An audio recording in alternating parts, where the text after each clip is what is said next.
757 by Representative Powell, the 32nd, and others. The bill will be titled enacted in Chapter 60 of Title 36 of the OCGA relating to general provisions applicable to counties and municipal corporations as provide for the regulatory powers of cities and counties for certificate of public necessity and convenience or medallion programs, provide that operation of a taxi cab in such jurisdictions without a certificate of public necessity and convenience or medallion is illegal and for other purposes. Mr. President, Senate Committee on Regulated Industries and Utilities offers the following substitute House Bill 757. The bill will be titled enacted in Chapter 60 of Title 36 of the OCGA relating to general provisions applicable to counties and municipal corporations as provide for the regulatory powers of cities and counties with a certificate of public necessity and convenience or medallion programs, provide that operation of taxi cab in such jurisdiction with and for other purposes. That concludes the order. The chair calls upon the gentleman from the 3rd District. Thank you, Mr. President. I move for unanimous consent to table House Bill 757. The senator from the 3rd has moved to table House Bill 757. Is there objection? Hearing none, it is tabled.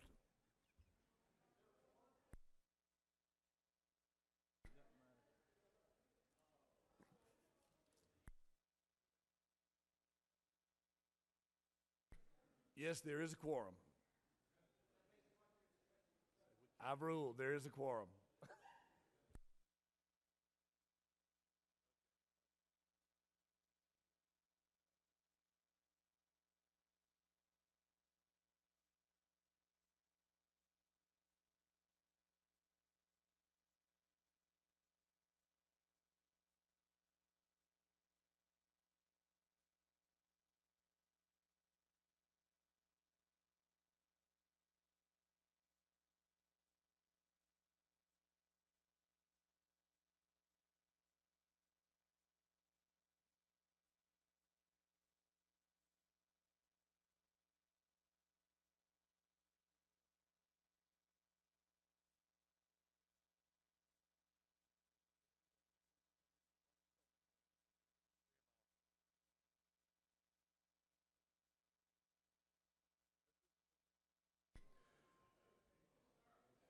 Mr. Secretary, read House Bill 887.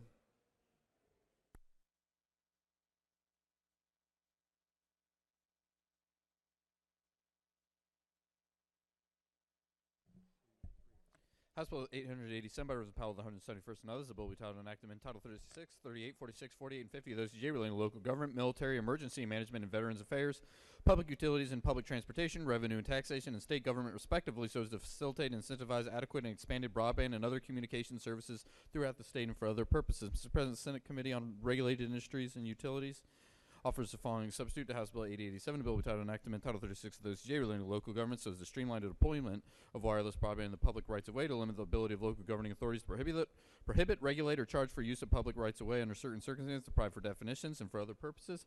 Amendment 1 by Senator Watson of the 1st and others offers the following amendment. Amend the Senate Committee on Regulated Industries and Utilities substitute to House Bill 887 by deleting lines 72 and 73 and inserting in lieu thereof the following.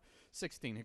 Historic district means an area designated as a historic district under Article 2 of Chapter 10 of Title 44 of the OCGA of the Georgia Historic Preservation Act. Any area designated as a historic district by a local code, administrative rule, or regulation adopted by local and for other purposes. Amendment 2 by Senator Gooch of the 51st and others offers the following amendment. Amend the Senate Committee on Regulated Industries and Utilities substitute to House Bill 887 by deleting lines 30 and 39 and inserting in lieu thereof the following. 5. Authority means any local governing authority, but shall not include any local governing entity to the extent that it is acting in the capacity of a provider of retail electric service or as an entity through which a municipality furnishes retail electric service, by deleting lines 122 and 123 and inserting in lieu thereof the following.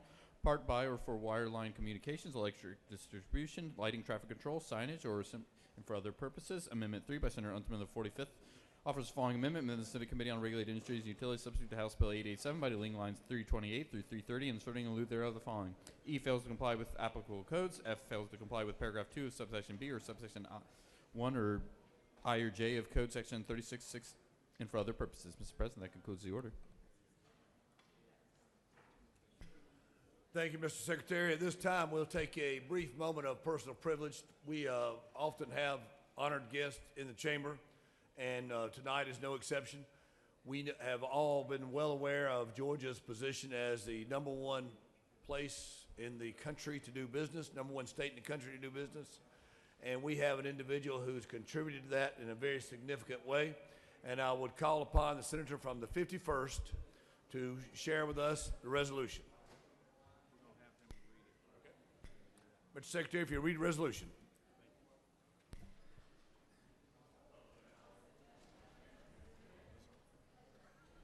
Senate Resolution 1065, recognizing and commending Julie Knowles Brown in the Georgia Foreign Trade Zone 26 and for other purposes, whereas Georgia Foreign Trade Zone number 26 has been recognized by Site Selection magazine as a top foreign trade zone among more than 230 zones in North America and serves an area that includes more than 60 counties, whereas it's abundantly fitting and proper that the outstanding contributions of this extraordinary Georgian be appropriately recognized. Now therefore be it resolved by the Senate that the members of this body do hereby recognize and commend Judy Knowles Brown and Georgia Foreign Trade Zone number 26. That completes the order. The resolution is previously adopted. Thank you, Mr. Secretary. That completes the order, and the resolution has been previously adopted. I call upon the Majority Whip, Senator from the 51st, the gold capital of the world, to speak to the amendment. Speak to the resolution. Thank you, Mr. President. It is an honor to have with me tonight Julie Knowles Brown from the Georgia Foreign Trade Zone number 26, which was selected as #1 trade zone in our state, and it's a great honor to have her here tonight. We want to recognize her for a few words. Some of you know her from being around the Senate and being around the Capitol for quite a while now, and we've become real good friends, and we're excited about what she's doing for our state and our economy. So please give Miss Knowles Brown a warm Senate welcome tonight.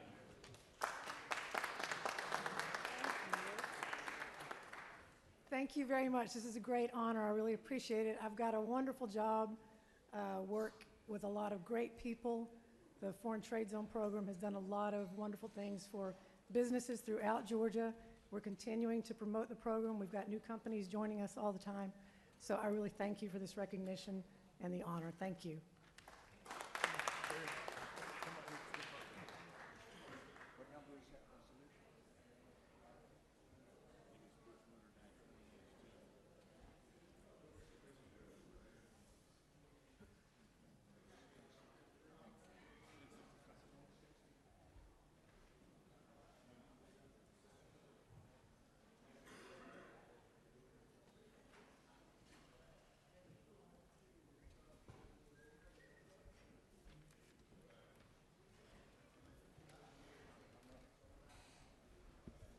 I'd like to thank the senator from the 51st for that presentation, and note that it's the #1 foreign trade zone in the country, and it is headquartered in Dubai, United Arab Emirates, and brings a considerable economic impact to our state and our country. At this time, we call upon the 51st, senator from the 51st, to present House Bill 887.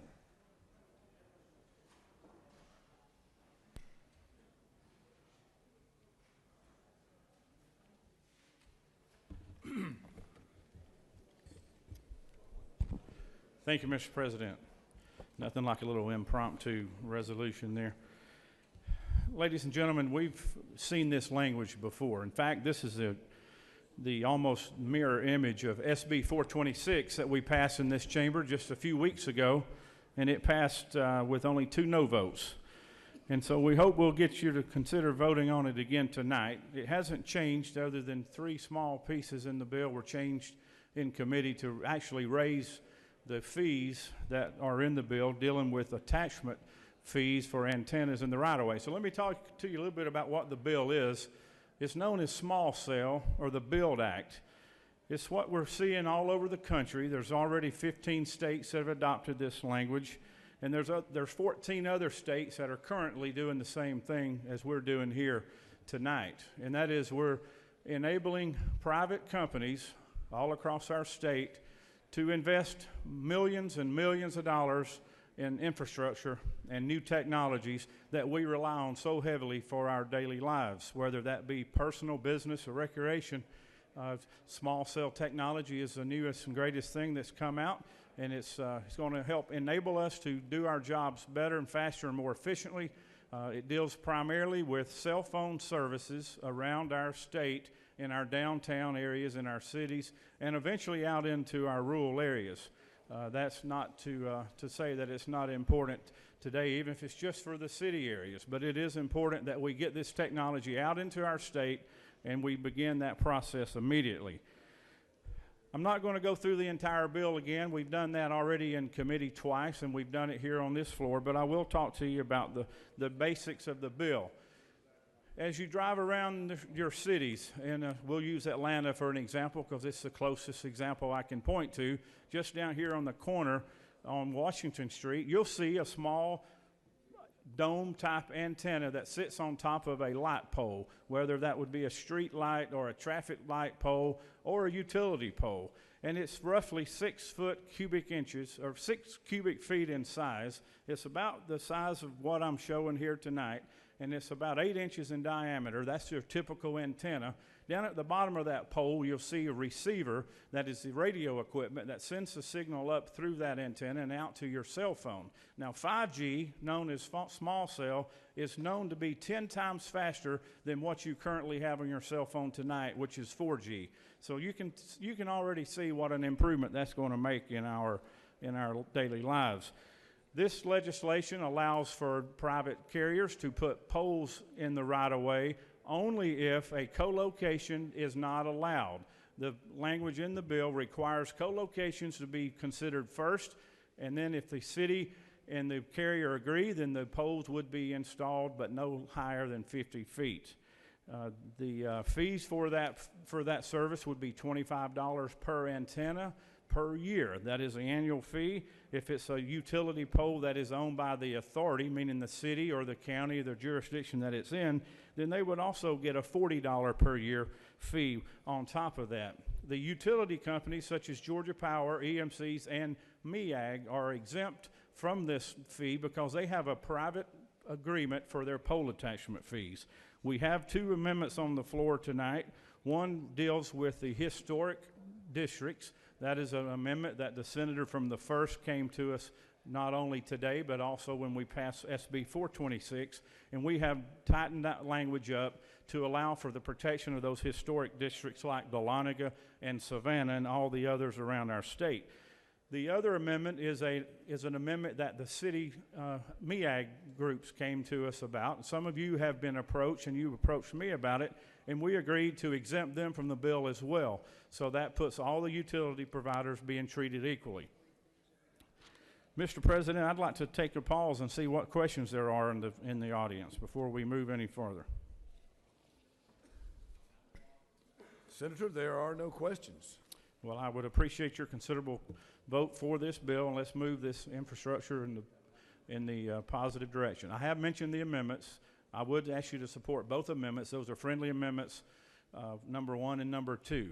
I believe there may be an amendment number 3 that's coming. I haven't taken a look at that other than from a quick glance, but it appears to basically gut the entire bill. It would put all control back to the local governments, and that would basically defeat the purpose of the bill. So I will be glad to come back up and close at the appropriate time. Senator, you do have questions. Senator from the 47th, you're recognized for a question. Thank you, Mr. President. Would the senator yield? I will. When we talk about the fees that are going on and we look across the country, where would we rank in the fees for what would be paid to a local government for the use of that right-of-way? Well, we can give you some examples of that, Senator. And they're somewhat in the middle, I would say more on the average. So let's take a look at Georgia first. Our right-of-way fee under this provision is $25 per attachment per year. Arizona's charge is $50. Delaware is 0. They're not charging a fee at all. Florida, 0. Indiana, 0. Iowa, none, or 0. Minnesota has a management fee, but it's based on some formula, and I don't even have that number. So they're all pretty much in the $50 range or less. Now, if you look at pole fees on a utility pole, Georgia would be $40 on a city or county pole. In Arizona, that's $50. Indiana, $50. Florida, $150. $20 in New Mexico. Minnesota, $150. In Rhode Island, $150. And one more. North Carolina, $50 per poll. So we're pretty close to average if you take all of those and add those numbers up and average them out. When you look at that fee that's being paid, who's that money go to? This money would go to the city or the county of whichever jurisdiction those permits are applied for in that authority. Would you yield for a few more questions? Yes. I think you do a lot of real estate work. I know in your past you have. What's the value of that piece of real estate to one of these companies that wants to come put something in the right-of-way? Can they operate outside of the right-of-way? It would be practically impossible to be able to deploy this kind of technology outside of the right-of-way because you would have hundreds, if not thousands, of different leases that you would have to negotiate with private developers and private landowners.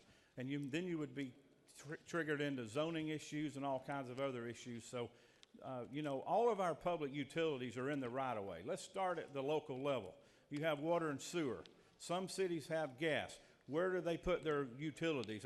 They all put them in the public's right-of-way, whether that's a local street or a state route.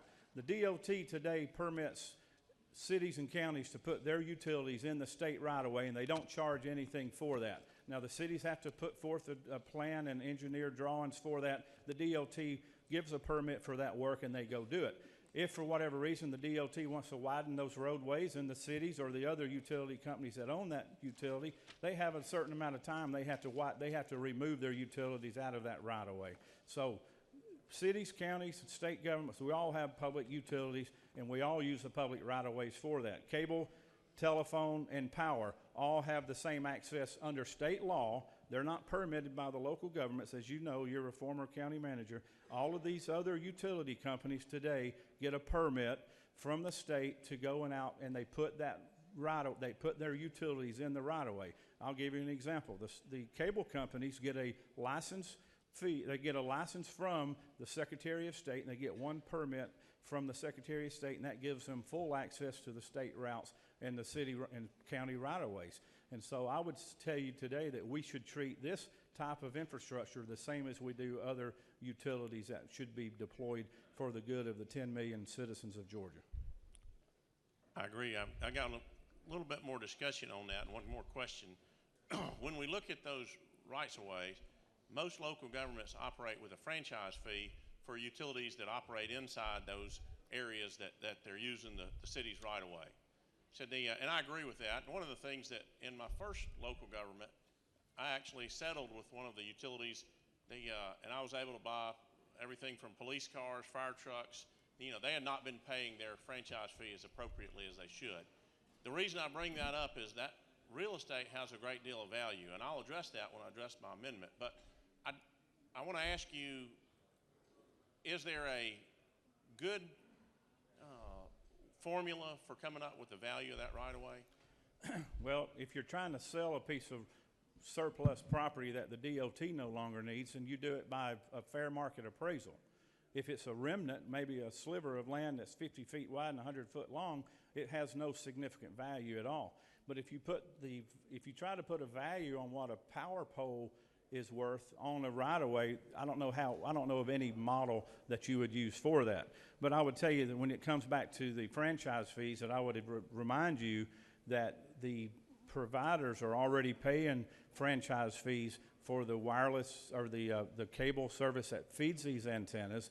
These wireless providers already pay sales tax and all the other fees. Just take a look at your next cell phone bill the next time you get it and look at all the taxes and other fees that are attached to that. So I think there's a lot of fees already attached to our citizens that we don't need to keep stacking more and more and more. And if you want to talk about parity, then I believe that's going to be a discussion that we're going to have in your study committee over the summer, looking at all the utilities that do go into the right-of-way. And I look forward to that discussion where we can talk about how do we create parity or how do we eliminate the franchise fees altogether. As you know, counties don't collect franchise fees except from the cable companies. They don't collect it on telephone, nor do they collect it from the power companies. The cities do, however. So there is an issue with parity. I believe the local governments would love to be involved in that discussion as well.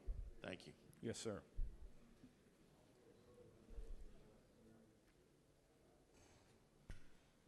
Senator, the senator from the 9th is recognized for a question. Thank you, Mr. President. Mr. Witt, will you yield? I will. You brought up the franchise fees. Do you think this gives maybe an advantage, competitive advantage to wireless providers who can now provide broadband coverage to maybe the same customers that the other businesses are providing to that are having to pay the franchise fees? Well, I don't, because here's why.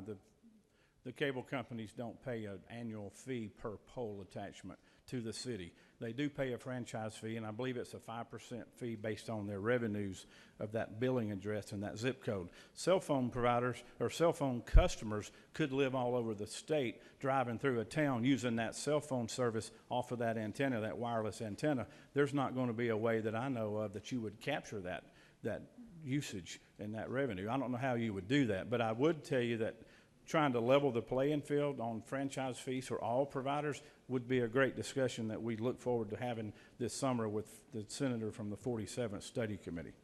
Thanks, sir. Senator from the 19th is recognized for a question. Thank you, Mr. President. Senator Yield.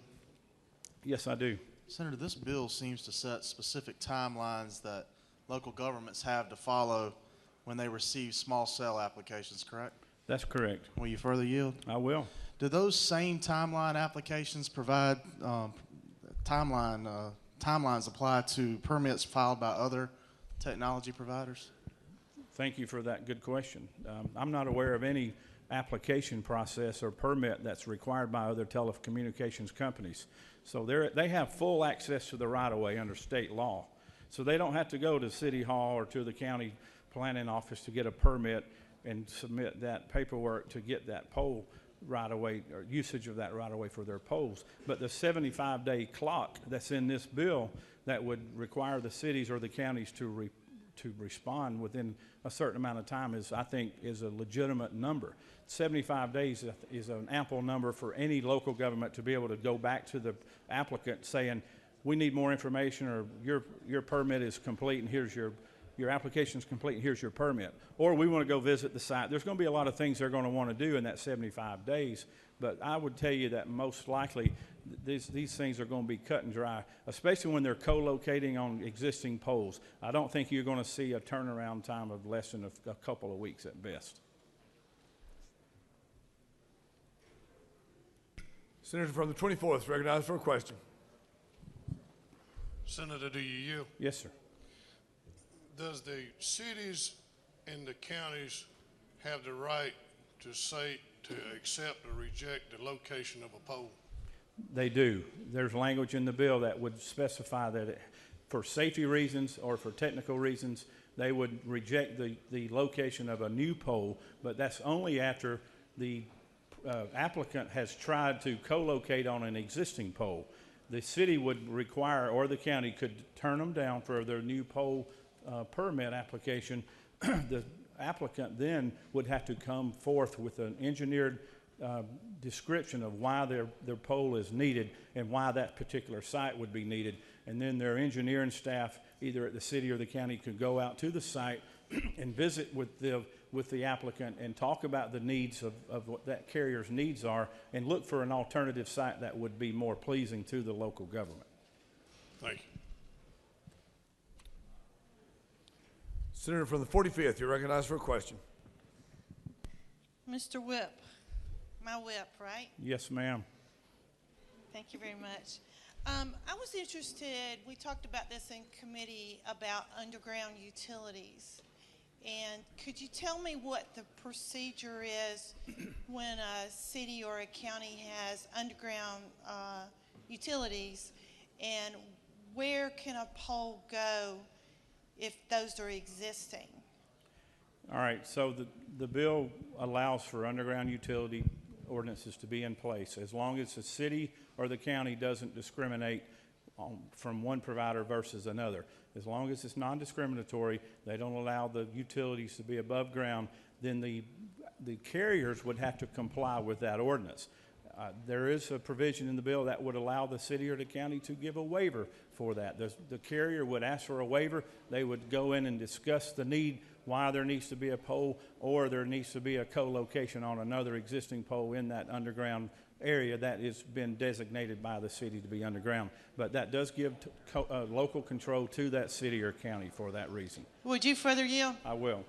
I believe we talked about this in committee, and one of my concerns is if you have a downtown area and you have those underground utilities and you cannot put a new pole there, then you're pushing the new poles into the subdivisions and the residential areas around where those underground utilities are, and especially in the older areas, not the historic areas, but older subdivisions that were built in the 40s and 50s that don't have underground utilities. So they could elect to put one on their house if they so choose and they agreed with the provider. Is that not correct? That would be a private negotiation. Yes, but is it not true? Would you further yield? Well, if you look at most county roads or city streets or even subdivisions, there are other utilities in that neighborhood. So if there's a pole every 500 or 1,000 feet with wire strands attached to it for power, telephone, or cable, then you would want those carriers to attach their antennas to those poles. But I think the carriers are going to want to go where the people are. They're going to want to go in downtown areas, in the cities, obviously, where that's where the most heavily populated people are, and that's where the traffic is. So I think common sense and a business approach would drive that decision.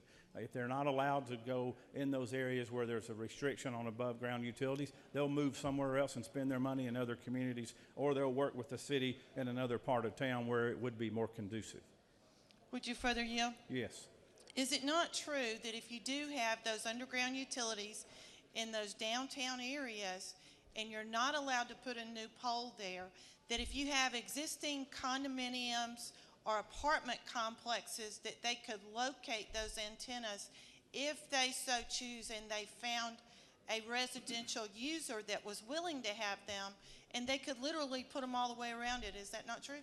Well, when I drive around the city of Atlanta, I see antennas on rooftops in various places. I don't know if those are cell phone antennas or some other kind of communication antenna, but those are all subject to either local ordinances or restricted covenants if that building landlord so chooses to put those on his own properties, or a condominium association may have their own restricted covenants that would prohibit satellite dishes, for example. Some neighborhoods don't allow RVs to be parked in their front yard. Some don't allow big satellite dishes to be visible from the road.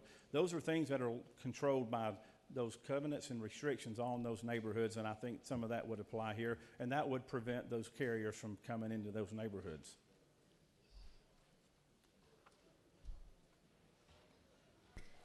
Senator from the 27th, you're recognized for a question.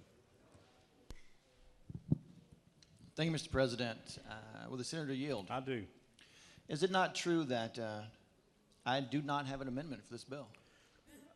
I am delighted to hear that. Thank you. Also, we all can agree that the importance to the state, the importance to rural Georgia for the development of rural broadband, for the development of these new technologies to be implemented. There does seem to be a lot of discussion about local control. My question is, a couple of them, if you don't mind, is if this bill were not to pass, would the telecommunication companies be prohibited from building these small cells and continuing to advance rural broadband and the technologies? No, they would not be prohibited from doing that, but what it creates is a scenario to where there's hundreds of different cities, and every city has a different set of ordinances.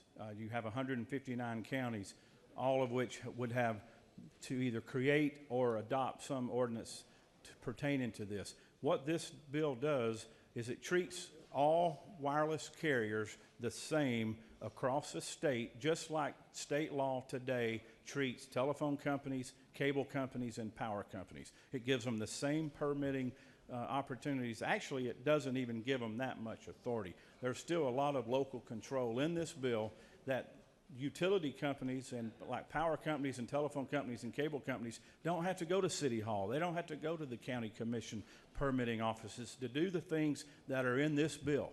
This gives the local control much more discretion than any of the other utility providers in our state. Okay, thank you. Senator from the 18th is recognized for a question.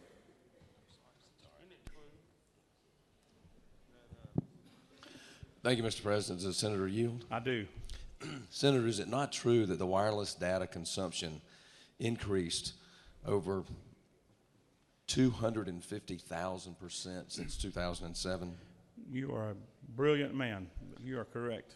Well, I don't know that I can agree with that, but let me ask you this. Isn't it also further true that this bill will address the unprecedented growth and will spur Georgia's economy to benefit citizens in both rural and urban parts of the state? You are correct again. Thank you. Thank you. Senator from 37th, you're recognized for a question. The senator yield. Yes, sir. Mr. Whip, can you cite a specific example of where a city or a county has denied access to a small cell provider to implement this technology? Well, there are several cities and counties that have created moratoriums. Brookhaven had a 10-month moratorium. City of Atlanta had a 6-month moratorium. But even more troubling are the different fees that some of the cities around our state have adopted for some of these permits. For example, to install a new pole in the city of Atlanta, the city charges roughly $16,000 for that permit. That's not for the city workers to go out and do the installation, the construction, and the erection of the pole. That's just for the paperwork to process that application and for their usage of the right-of-way. So that's an extreme example. Other cities are lower, much lower. Some as low as 200, 500, 400. But again, there's no consistency around the state, and again, is why we need this bill tonight. Thank you, Mr. Whip. Thank you. Senator from the 42nd, you are recognized for a question. Thank you, Mr. President. Will the senator yield? Yes, I will. Senator, I know when we passed this bill before, we had a discussion about the co-location and sort of the smaller instruments or boxes that would have to be co-located on existing poles. Yes. And I thought that was a good language that was included in the bill. But what I'm more concerned about are the sort of larger power box structures. I have read that those might have to be placed about every 500 feet in communities. And could you tell me a little bit about those power boxes? Because I've seen some photos and they're fairly sizable. So I'm curious to know what is the technology related to them? How frequently do they have to be placed, and what does your bill say about them? Sure. All right, so just to give you something to compare it to, if you have underground utilities in your neighborhood or at your home, you have an underground transformer. Every home has a power service coming from a transformer to a home. Could be 200 to 300 feet away from that transformer to that meter base. That has nothing to do with small cell. But those transformers are larger than this pedestal or our chair, could be as large as this floor that I'm standing on right here.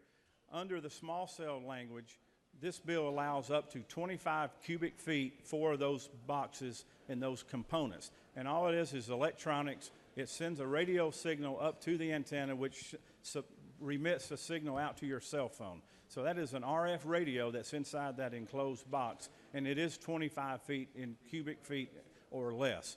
You'll see them on just about every pole. You'll see them on traffic lights around the city of Atlanta. Every traffic signal has some kind of a control box where you have all your electronics and all your components, and then wires go up through the middle of the pole over to the traffic light. The same scenario would apply to the small cell. You would have the small boxes. Some people say they're not so small, but they're 25 cubic feet. So think about a 3 by 3 by 3, which is 27 cubic feet. It would be roughly that size. and then that radio signal would be transmitted out from that antenna that's at the top of that pole. So you will see them. Some of them will be hidden or concealed if the city so chooses to adopt a concealment or some kind of an ordinance that would hide them. I've seen some here in Atlanta that are hidden and camouflaged. They look like trash cans. You can have them boxed in around and have landscaping requirements around them. There are several ways that you can conceal some of those boxes, but they would either be up in the air, attached to the pole, or down on the ground.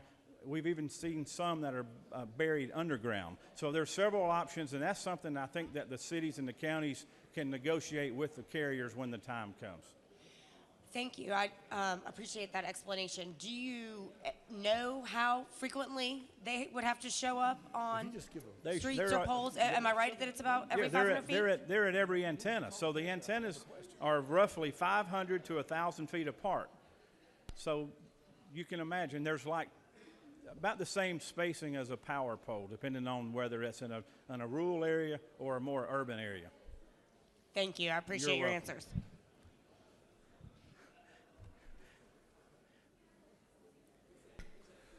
Senator from the 50th, you're recognized for a question. Will Senator yield for a question? I will for the Ag Chairman. Is it not true that this bill passed the Senate Regulated Industries Committee unanimously? You are correct. Will the Senator yield for another question? I will. Is it also not true that a similar bill has already passed this body by a vote of 52 to 2? That is correct as well. Thank you, Senator. Senator from the 23rd, you're recognized for a question. Thank you, Mr. President. Will Senator yield? Yes, sir, I do. What exactly happens in a disagreement over location of a pole? Are you talking about a new pole? A new pole. So if a carrier goes to a city or county to permit for a new pole, they have to show justification why they think the new pole is needed. They have to bring in an RF engineer that would document the reason for that, and they would say that they've looked in the area where the pole is needed. There are no other existing poles that would be safe or feasible technically to put an antenna on as a co-location with another utility provider's pole. And then only if the city agrees to that would they issue the permit for that new pole. Now, if the carrier insists, Senator, then your time is running down. They can always go to court for a local jurisdiction to make that decision for them. Time is running down, Senator. Thank you. Thank you. Senator from the 32nd. Senator, would you yield for a question? I will. Okay. There's been some concern among some of my local people about damage that might occur in the process of installing a new pole, for example. And it looks to me like that's addressed in lines 203 to 207. And I just wondered if you could explain how that would work. Well, first of all, these poles would be the existing poles. All you would do is attach the wireless antenna to the top of them or somewhere in the appropriate place. So there would be no digging required. The digging would be required by the cable company or the telephone communications company that would feed the fiber to the antenna. So that would be done by their provider that already has access to the right-of-way and it already has that utility in the right-of-way. So there would be no digging except where they would put a new pole. So you basically go out and you dig a hole in the ground and you backfill it with concrete and you erect the pole. Now, of course, they have to do a utility locate before they dig, and so they would make sure they're not going to drill into a water line or a sewer line or another utility line. So if there were to be damage, then the responsibility would be on the carrier who applied for the permit. They would be fully responsible for any damages. Senator, your time has expired. Thank you, Mr. President. We have a series of amendments. Senator from the 1st, if you'd like to speak to your amendment.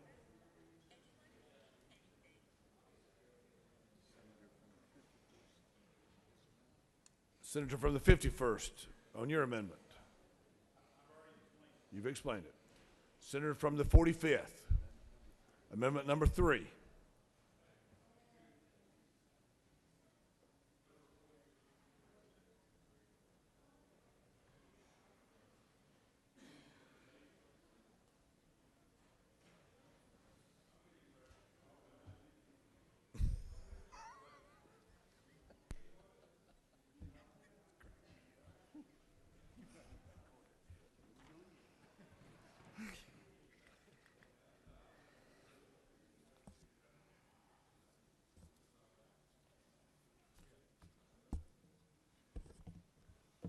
Well, here we go again. Here we go again. You're right. Here we go again. And you know, I know in my heart, I may be up against a losing battle, but y'all know me. I ain't gonna shut up. I ain't gonna shut up. Well, sorry.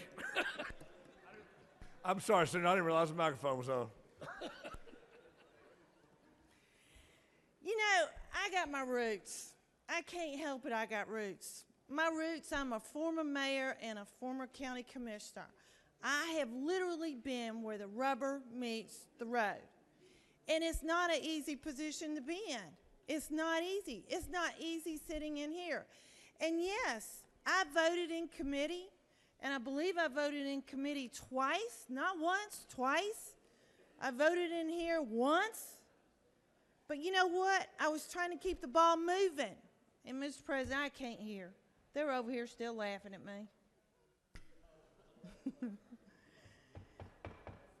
Give the senator your attention, please. I have voted 3 times on this particular bill, all because I wanted to help. He says I need to vote one more. All because I wanted to help the senator from the 51st. And yes, everyone wants broadband. You can walk anywhere you want and ask them if they want broadband, and of course they're going to say yes. But I think you're confusing 2 things. There's 2 particular bills here. There's one about rural broadband, which we all want, but this one is about small cell. This is about running roughshod over local governments. And if you see on your desk, you can see who wants to do it and who you're doing it for. And it is the large corporation. It is Sprint, T-Mobile, Verizon. And why are they doing it? Because they don't like local authority. They don't like the regulations. They don't like the permitting. So what do they want to do? First of all, let me tell you, I don't even know if you know this. Across the hall, they have refused to vote on this particular bill. The leadership over there, they cannot get it through.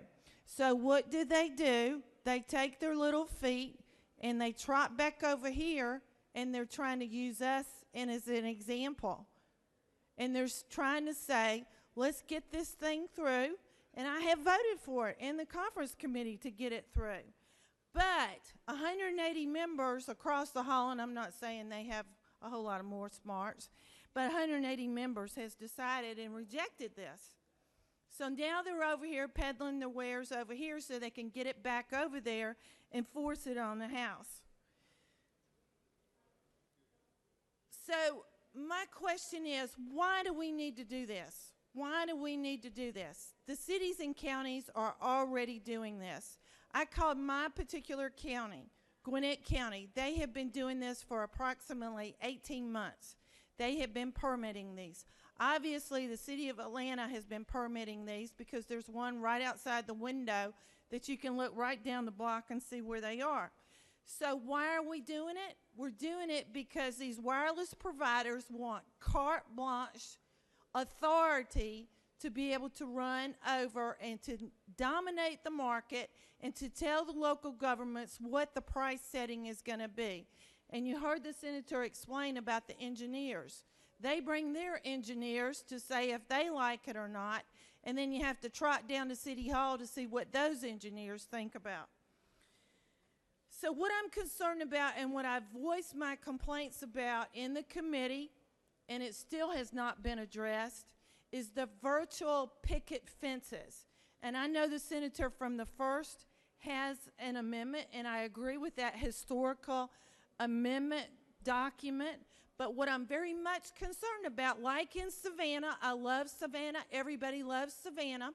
Yes, they will have control over that downtown area, that historical area, but guess what? They hopscotch over the historical area, and then where the middle class people live in the subdivisions, that's where they're going to go, and that's where they're going to put the poles up. So I don't think that's fair, and it's called the picket fences. Our cities have invested millions and millions, if not billions of dollars. We talk about the historical areas, but when you go to the economic engine of this state, which is the metropolitan Atlanta suburban areas, I go there all the time. You go there all the time. We don't need broadband service. We have broadband service. So what are they trying to pitch to you? What are they trying to pitch to you? That they want more, and they want unbridled growth in this service with no permitting and the regulations to be able to control them. So that's why they're here. The other thing that was a very big concern, what we talked about, was the top of the pole and what the cell actually looks like. Well, when we started out, we were the size of a refrigerator. Now, the senator from the 51st tells me we're down to the size of a pony keg. And I asked him, I said, well, if you can have a pony keg, why can't you have a jewelry box up there? But what I'm interested in is not so much what's up there in the air. I'm concerned about what's on the ground. I'm concerned about all these cities and those underground utilities. They may have pavers. They may have decorative concrete. They have improved their cities. But lo and behold, when you look down on the ground, you're walking down the sidewalk, and you got that refrigerator box down there on the bottom, and you trip over that box. And you and I talked about that. He says you go around the box. But when you have invested millions and billions of dollars, you look at Alpharetta, you look at the city of Swanee, you look at Roswell, you look at Sandy Springs. Where do people want to move to? All these high-tech companies, where do they go? They go to these beautiful, improved areas. So now we're giving them all these amphitheaters that we've created. You're sitting at the amphitheater, and yes, you have service when you're sitting there and waiting on a concert to start. But then when you look up there and you see all those condominiums, you see those apartment complexes, or you see houses, if they make an agreement with the owner of those facilities, you're going to see those pony kegs standing up there and looking at you. I say those cities have the right to determine what they want to do. So I called the city of Atlanta, and I asked them about these outrageous prices. The city of Atlanta told me that their initial pole is $1,400, and every pole thereafter is $800. Now, I don't know. I'm caught in this middle of this debate, too. They're saying that a brand new pole is $16,000. The city of Atlanta did not tell me that. I don't know if they withheld information from me, but they told me $1,400 for the initial and $800 thereafter. So I called my county commissioner. She has been doing this for approximately 18 months. They have a new model ordinance. Their new pole is $1,350. $1,350, and the co-location is $500. So my question to you, I don't know where that $16,000 came from. Maybe it's right, maybe it's wrong. And we know that some cities run rogue. They do run rogue. We do know that, and they go outside the perimeters and do things like that. We do know that, so I'm not saying that it's not true. But one thing I do know is that my county commissioner told me there is no moratorium. They're sitting here waiting. This group that put this on the table, they're sitting here waiting on us to pass a bill. They're waiting. Everybody's waiting. They don't want to pay these prices. They think they can get it down to $25 or $40. You better believe they're going to wait. They're going to wait all day long. I don't blame them. The other thing in committee, they said that they put an exemption in for the MEAG cities. The EMCs have an exemption, and the DOT has an exemption.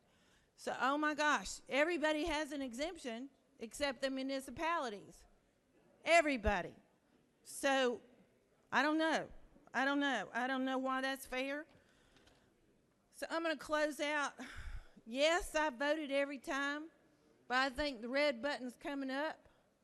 I think it's the pony keg, red button's coming up. I see it in the bright future. I ask for you to vote for amendment number 3.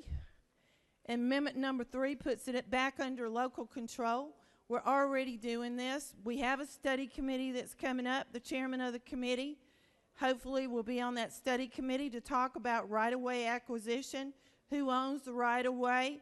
Is it fair? Is it unfair? The gas companies. This is very, very complicated. And here we are on the 39th day voting on this bill when the House won't even vote on it so we can send it back over there. Well, Senator? this traveling basketball has gone too far, and I know I've run out of time, Mr. President. Senator, you only have 22 more minutes. We have a question from Senator from the 51st. Mr. President, I have a question. Will the senator yield? Yes. A couple questions. If it's about the pony keg. No more pony keg jokes. If you look up on top of a utility pole where electric lines are, what are those round things up there in the air that are attached to the poles? They're called transformers, correct? I'm not sure exactly what you're asking. And then if you look at on an underground utility, the big green square metal cans along the sidewalks on that pretty paver that you talk about, are those also called transformers?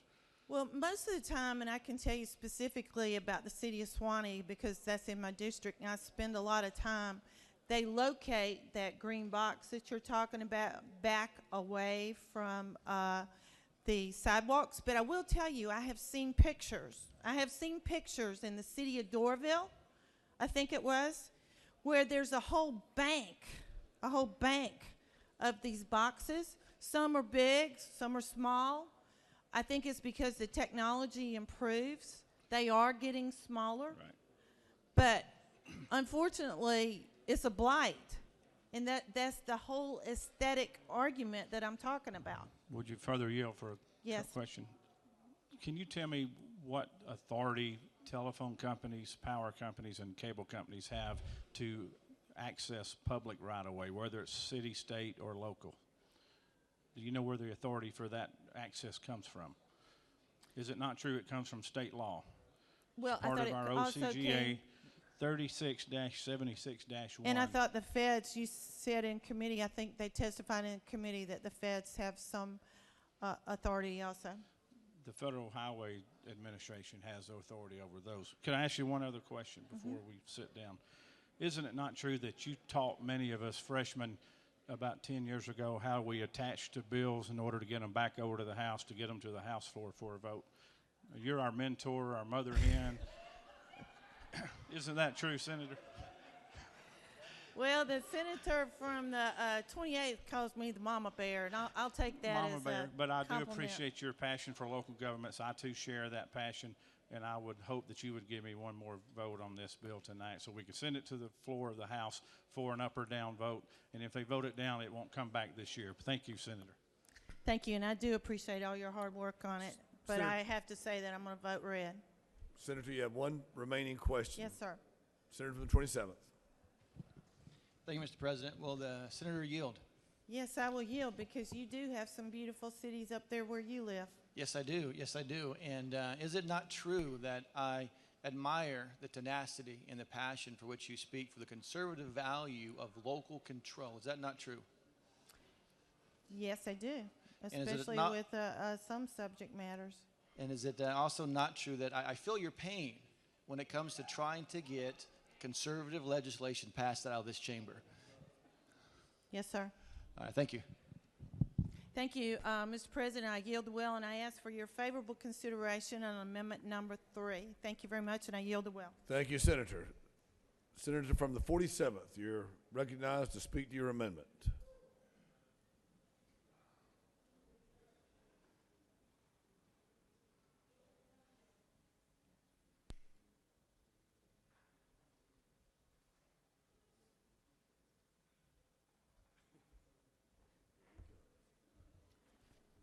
Good evening, ladies and gentlemen. Said I want y'all to realize I don't like to come down to the well. Said I've been pretty much absent in the well a whole lot this year, but there's some things that will get me going. And I heard the senator from the 51st, heard the senator from the 45th, the senator from the 27th, talk about passion. Said I want everybody in here to realize when we talk about passion, there's something in here that will get a fire going in you. And for me, I applaud the senator from the 51st for the work that he's done on this bill to help bring that technology to all of our Georgia citizens. When we start looking at what's going on in Georgia, I think everybody has a hunger for faster and better technology. And I applaud you for bringing this bill forward. Like the senator from the 45th, I realize that, we're in day 39. If we pass this bill out of here, it's a House bill. It's not a Senate bill. We pass it back over there, they agree, it becomes law if it gets signed by the governor. Said that's one of those things that we better make sure before it leaves from here, we have it in the position that we want it to be. The senator from the 27th talked about paying. Nobody wants to pay any more than they have to be able to use the right-of-way. When the senator from the 51st asked about what was going on and who gets to use the right-of-way, most of those right-of-ways in every hometown that you represent is done under a franchise agreement. I introduced a study committee this year so that we will study during the off-session the value of that franchise agreement. Now, for 20 years in this state, I held a salesperson license in real estate. I got a little bit of knowledge in the real estate sales world and the value that you put on a piece of property. To me, if we're not doing the right thing for our citizens and getting that value of that real estate out to those citizens, then shame on us. For me, I want to tell you, there's several good things that I like about this bill, but the one thing that sticks out in my mind, and I'm going to ask for your help, I want you to, everybody to, if you would, if you're a senator, sit at your desk for a second and imagine with me. Your desk, if you draw an imaginary line from the top of your desk to the floor, is about 25 cubic feet. That's the size of the current bill that's in here. When we start talking about real estate, we're talking about putting things in the real estate. Said real estate that's owned by the public. Those members of the public should be compensated for that intrusion into a lot of them's front yard, quite honestly. And to me, I want to ask you to help me pass amendment number 4 today, which raises the value from $25 to $125. Now, out in the hall, I've talked to industry folks, and they said, yes, if we can get agreement on 125, we'll work with that. That'll work. They said, yeah, that's where we want to be. I said, okay. If after our study committee, and we look at it over this next session, we decide, hey, that value is too high or too low, we can come back and adjust it. But I'm telling you right now, the industry people are telling me $125 is right for them. Now, when I look, I didn't just pick a number out of the hat. Some of the industry people came and met with me. I'm wearing a new badge this year. I get to be the chairman of Regulated Industries and Utilities. And as the chairman of that committee, I've had a lot of discussion on this bill. We've tried to make it better. I think the chairman from the whip from the 51st will tell you there's been over 50 revisions to this bill. I want to make one before it leaves from here and has the potential to be passed in the House with too low a number on that real estate. You owe a responsibility to your taxpayers in your communities to make sure that we put the right value on there. The 125 is a good start. I want to study that over the off session. One of the things that this new technology that we're talking about will probably do away with a lot of franchise agreements that are out there. People can stream TVs all day long off of the 5G and the technology that's coming there. One of the things that's going to do is that's going to hurt your revenue streams for your local governments. They're going to be hurt in the process. I want to make sure that we make them whole, that we're working with our local governments to make sure that we're representing the citizens of Georgia. Thank you for your I believe I have a question. Senator from the 45th, you're recognized for a question. Mr. Chairman, would you please yield? Mr. Chairman, isn't Yes. it true that you have vast experience in this as you were the city manager of the city of Sugar Hill at one time in your professional life? Is that not true? Yes, ma'am. I've managed 2 cities and 1 county government for a period of 20 years. 20 years. Would you further yield? Yes, ma'am. Mr. Chairman, would you not agree that this bill is basically being peddled as a marketing mechanism to promote rural broadband, but in reality is not about rural, it's about going where the dollars are and putting those small cells where the dollars are? I know you have great passion for what you're speaking. I applaud the senator from the 51st. He's come up with 3 bills. Some of them are more urban, some of them are more rural. This bill will hit a lot of small cities in a lot of rural Georgia. But typically, as you say, is not that target for what's going on up and down the unincorporated, less populated areas of rural Georgia. Would you further yield? Yes, ma'am. So what you're essentially saying, yes, it may help Albany, Georgia, or Vidalia, Georgia, but this small cell bill is not helping the rural areas, and that's probably exactly why the House won't vote on it. Is that not true? I believe that may have some truth to it. Senator, would you further yield? Is it not true that I signed your amendment number 4, and I agree with your amendment number 4? And if you do want to keep the ball rolling, that amendment number 4 would be a good one? Yes, and I appreciate your leadership on this. There are no more questions. Beg your pardon. He waves off. No more questions, Senator. Did you want to sign on amendment number 4 from the senator from the 51st? I'll be glad to let you.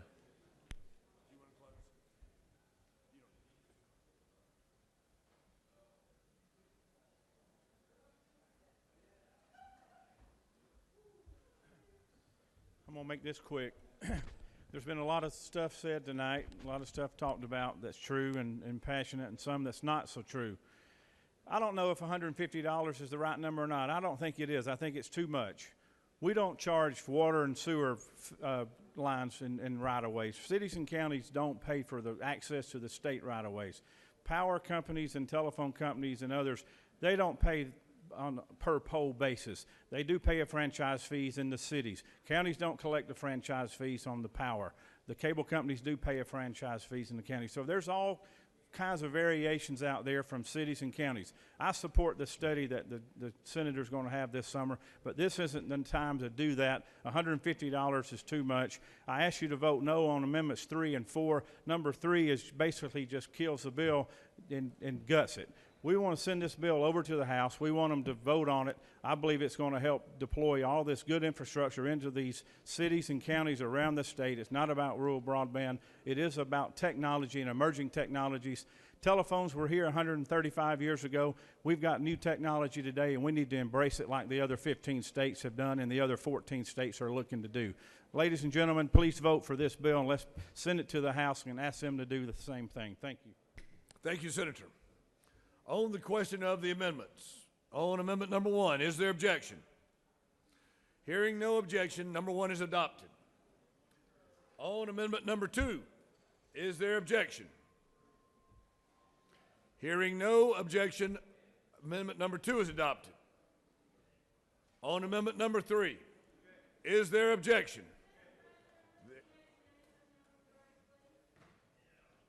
There is objection to amendment number 3. We have a motion to move to yeas and nays.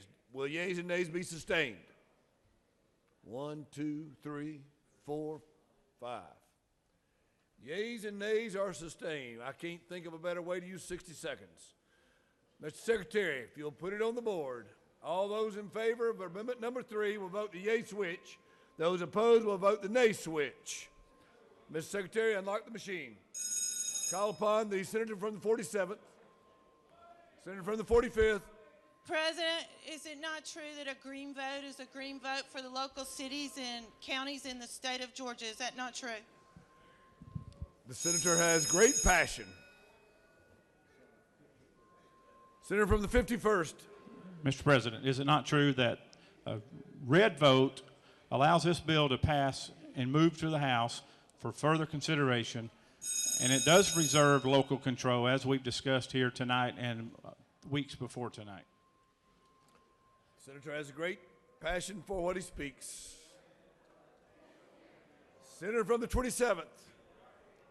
That, is it also not true that a yes vote for this would not stop the bill from moving? A yes vote for this would not stop the bill from moving across to the House. It would just add additional protection to the locals. So a yes vote for this. Thank you, Senator. On the question for the passage of Amendment Number 3, the yeas are 22, the nays are 28, and the amendment has failed. Moving to Amendment Number 4. Is there objection? There is objection. I have a motion to move to yeas and nays. Will yeas and nays be sustained? 1, 2, 3, 4. Another 60 seconds we'll never get back.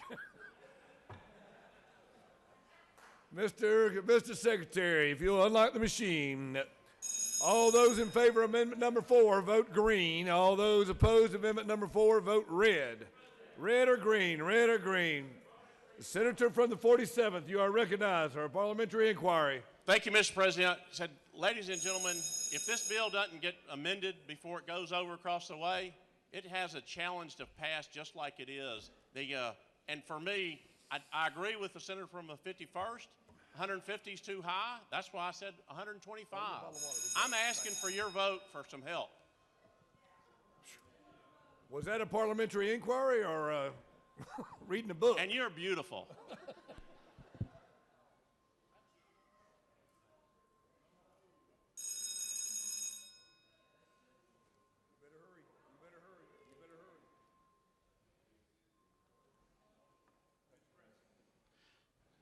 Isn't it true we need to vote no on this so we can keep this bill moving? 125 is too much. Passion.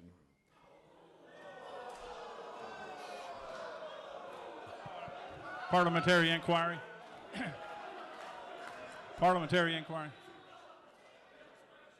Isn't it true the presiding officer gets to break the tie when the lieutenant governor is not in the chamber? Only. Move to reconsider. It failed as lack of a. It fails. If you would like to call for reconsideration. No. I'll withdraw my motion. You may move for reconsideration. Shall reconsideration be considered? All those in favor of reconsideration, rise, stand, and be counted. All those in favor of reconsideration, rise, stand, and be counted. Reconsidering Amendment Number 4, we will move to the yeas and nays. Reconsidering Amendment Number 4, we will move to the yeas and nays. I'm not calling on you till we get started. Unlock the machine.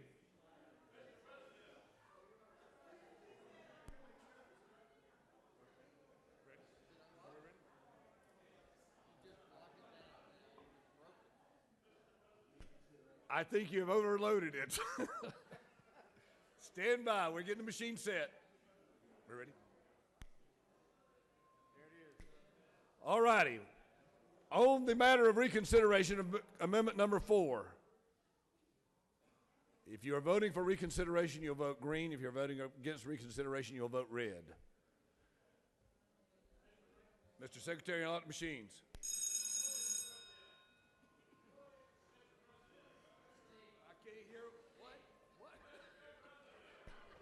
Senator from the 47th, you're recognized. Thank you, Mr. President. Parliamentary inquiry. What is your inquiry? Mr. President, would a green vote here show that we care about people at home in our communities, those local elected officials that help us and are partners with us in the state? All I'm asking is for one simple change to a little bill. This is a great bill, and I want to see it Senator from the 47th forward. has great passion. Senator from the 51st, you're recognized. Parliamentary inquiry. Isn't it true that the senator from the 47th, the chairman of the committee, could have made that amendment in committee? He's the chairman of the committee. It didn't come up, didn't pass. We want to pass this bill with the fees that are in the bill.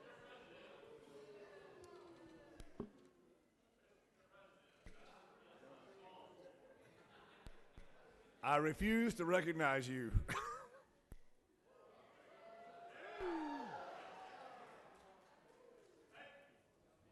On the matter of amendment number 4, reconsideration. Reconsideration has carried. So, on the question of amendment number 4,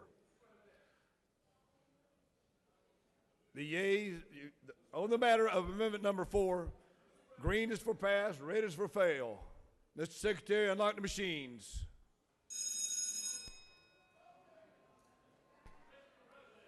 Senators from the 26th, you're recognized.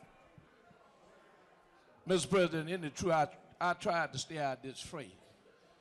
It is true you tried to stay out of this But fray. isn't it also true, Mr. President, that if we don't pass it, we won't have anything, because that has been the problem with broadband for the last 6 years I've been here. The senator from the 26th has a great passion for what he speaks. Senator from the 47th. President, thank you for recognizing me. Parliamentary inquiry. This is one of those votes that comes down to, do you want to have partners in this business? Partners? And that's our local governments and our folks at home. Folks at home, Vote okay. green.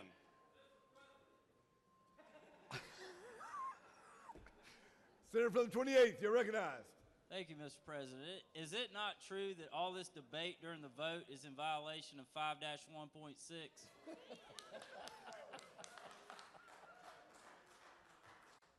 The senator from the 28th has wisdom beyond his years. On the adoption of the amendment, the yeas are 27, the nays are 25, and the amendment has been adopted.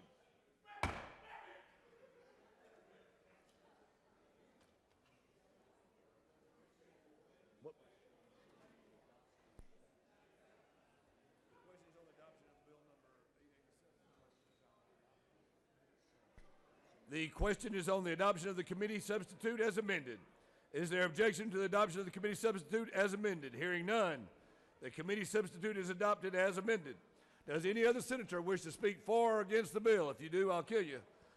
Is there objection to agreeing to the report of the committee, which is in favor of the passage of the bill? The chair hears none. The report of the committee is agreed to. Shall the question now be put? Are there any objections? The chair hears none. The main question is ordered. Shall the bill now pass by substitute? The questions on the passage of the bill by substitute. All those in favor of the bill will vote yea. Those opposed will vote nay. Mr. Secretary, if you'll unlock the machines. Thank you, ladies and gentlemen, for your serious attention to this matter. We like to take ourselves lightly, but our duty very seriously. Our very serious attention to this matter. Thank you.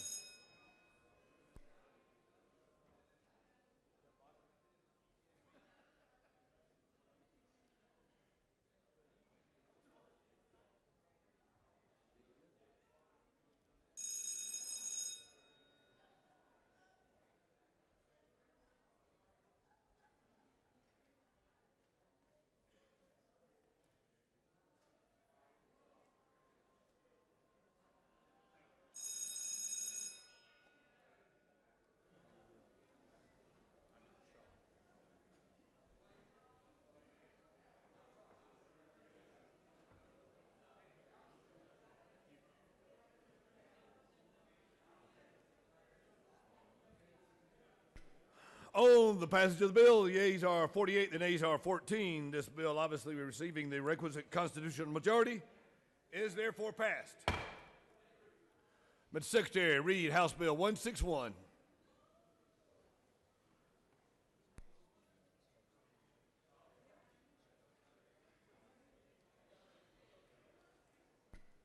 Ladies and gentlemen, I need your attention. I need your attention, please. I need your attention, please.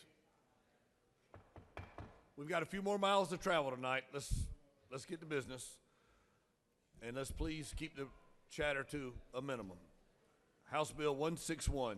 House Bill 161 by President Price of the 48th and others. The bill will be titled Enactment Code Section 161332 of the OCGA relating to transactions and drug-related objects, so as to provide that employees and agents of harm reduction organizations are not subject to certain offenses relating to hypodermic needles and for other purposes. Mr. President, Senate Committee on Health and Human Services offers the following substitute to House Bill 161, a bill be titled enactment code section 161332 of the OCGA relating to transactions of drug-related objects to provide that employees and agents of syringe services programs are not subject to certain offenses relating to hypodermic needles, provide for a definition, provide for rules and regulations, to amend Article 1 of Chapter 1 of Title 31 of the OCGA relating to general provisions relative to health, so as to prohibit patient brokering, to provide for definitions, to provide for exceptions, to provide for penalties, to create an executive director of substance abuse, addiction, and related disorders, and for other purposes. Amendment 1 by Senator Watson the first and others offers the following amendment. Amend the Senate Committee on Health and Human Services substitute House Bill 161 by striking "or" at the end of line 124 by replacing the period at the end of line 142 with semicolon "or," and by adding between lines 142 and 143 the following. 9. Payments by an intermediate care home, private home care provider, assisted living community, personal care home, or other long-term care facility or provider to a referral service that provides information, consultation, or referrals at no cost to consumers to assist them in finding appropriate care or housing options for elderly persons or disabled adults who are not Medicaid recipients. Mr. President, that concludes the order.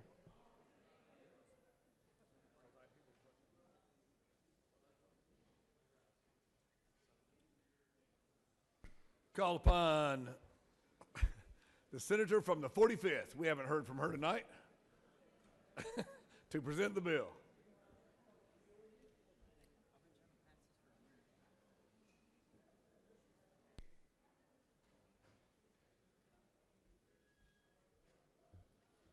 Thank you very much, Mr. President. I bring before you House Bill 161, and this is a combination of two bills. One bill that we have already passed, which was the Senate's position on the opioid crisis and substance abuse. We've already voted on this a couple of times because we've attached it to several bills because unfortunately the House didn't even have a hearing on it. Can you imagine that we have a crisis here in the state of Georgia, and in particular in the suburban areas where we have the golden triangle of the opioid crisis, and the House hasn't even heard the bill. So what we did in the Senate Health Committee was combine another very important bill. It's the hypodermic needle exchange program. Under current law, only local licensed pharmacists, pharmacy interns, and externs or practitioner licensed to dispense dangerous drugs may distribute hypodermic syringes for human use. This bill permits lawful distribution of hypodermic syringes by an employee or agent of a registered syringe services program. And I know in some of your districts, we have nonprofits, especially the faith-based community, that are actually doing this. And unfortunately, what they're doing is against the law. But what they're trying to do is to help their local families in this drug crisis. They're also bringing people into their substance abuse programs. One of the things that this particular bill strives to deter is the increasing incidence of hepatitis and HIV, and that's what the whole goal of the needle exchange program is to do. So I ask you to please vote for House Bill 161, and I'll be glad to answer any questions.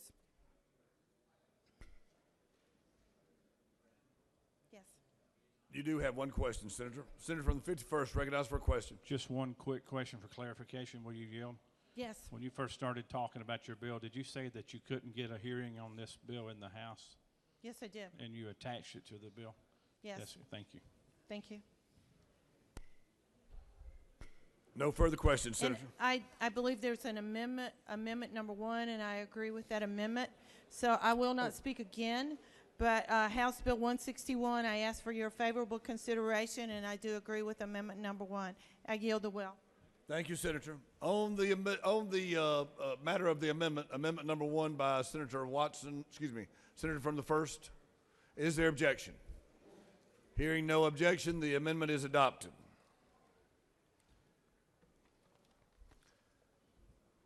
The question is on the adoption of the committee substitute as amended. Is there objection to the adoption of the committee substitute as amended? Hearing none, the committee substitute is adopted. Does any other senator wish to speak for or against the bill?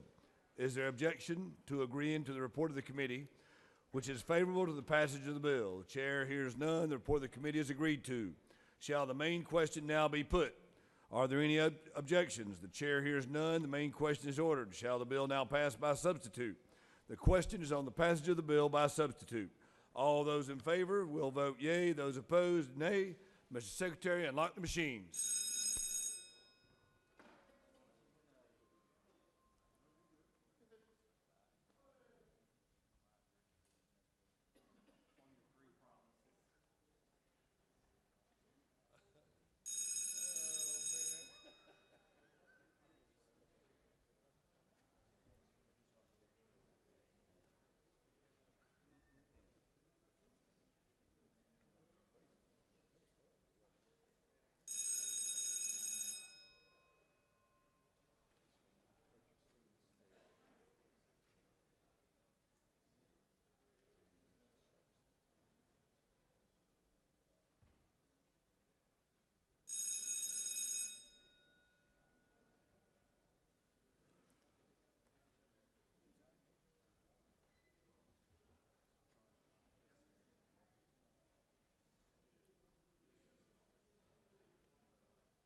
On the passage of the bill, the yeas are 51, the nays are 0. This bill has received the requisite constitutional majority and is therefore passed. Mr. Secretary, read House Bill 61. House Bill 61 by Representative Powell, the 171st, and others. The bill will be titled and acted amend Code Section 48.830 of the OCGA relating to imposition of tax rates and collections so as to require certain retailers to either collect and remit sales and use taxes to provide certain notifications to each purchaser in the state and for other purposes.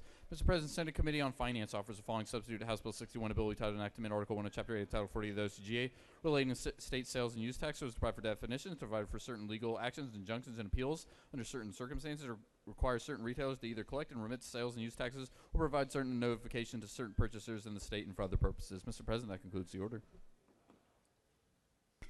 Call upon the senator from the 52nd, from Georgia's Rome, to present the bill. Thank you, Mr. President. This bill is an important bill and it's a timely bill. It deals with internet sales from out of state, from out of this country that are not being collected. It goes back to a 1991 decision, Quill versus North Dakota, that they said this industry needed some help. I think the internet business is very healthy and doesn't need the help anymore. And on January 12th, the U.S. Supreme Court agreed to hear this again in South Dakota versus Mayfair. And they have arguments beginning April 17th. This legislation will put Georgia in a position to be able to let our brick and mortar, our Broad Street businesses be on an equal footing with these out-of-state and out-of-country businesses. And in addition, it will not apply to the casual shell user. It's only for those that have an economic nexus of 250,000 or more. The fiscal note on this says that it should start bringing in the range of $300 million to the state. I do think that's conservative, but I'll certainly take that as well and help our local businesses out. If there's no questions, I'll yield the well. Senator, there is a question, late arriving question. Senator from the 23rd, you're recognized. Thank you, Mr. President. Will the senator yield? I'll yield. Isn't it true this does not raise taxes in any way? These taxes are already owed. It absolutely does not raise taxes. Right now, the burden is on the buyer of this to pay that tax. This simply shifts it to the seller, which is the same case on our local brick and mortar businesses when they sell you something. And I do appreciate the question from my good friend. Thank you, Senator. There are no more questions. Senator, I beg your pardon. Senator from the 9th waves off. The question is on the adoption of the committee substitute. Is there objection to the adoption of the committee substitute? Hearing none, the committee substitute is adopted. Does any other senator wish to speak for or against the bill? Is there objection to agreeing to the report of the committee, which is favorable to the passage of the bill? The chair hears none. The report of the committee is agreed to.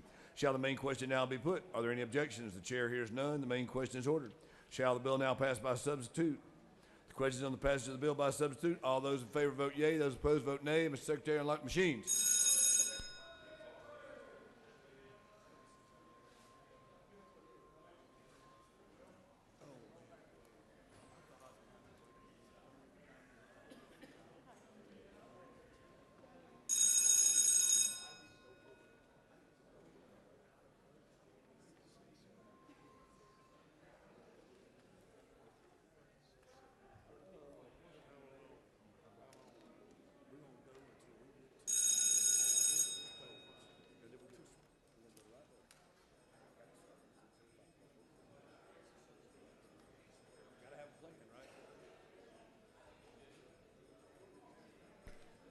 Senators, while you are voting, I would like to draw your attention to the fact that we now have two doctors of the day, one in the morning, one in the evening. Our doctor of the day today, this evening, is Dr. James L. Smith, J. Smith, from the senator from the 45th District.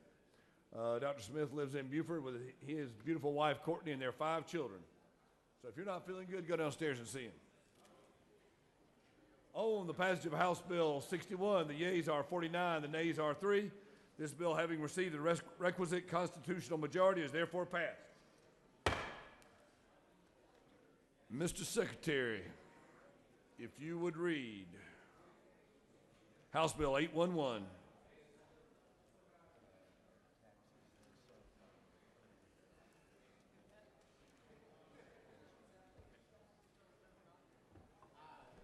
House Bill 811 by Representatives Powell, the 171st, and others. The bill will be titled Enactment, Article 1 of Chapter 2, Title 40 of the OCGA, relating to state administrative organizations, so as to provide the Department of Revenue is authorized to share tax information for the provision of services that assist the Department in the identification of taxpayers that are non-compliant with sales and use taxes and for other purposes. Mr. President, that concludes the order.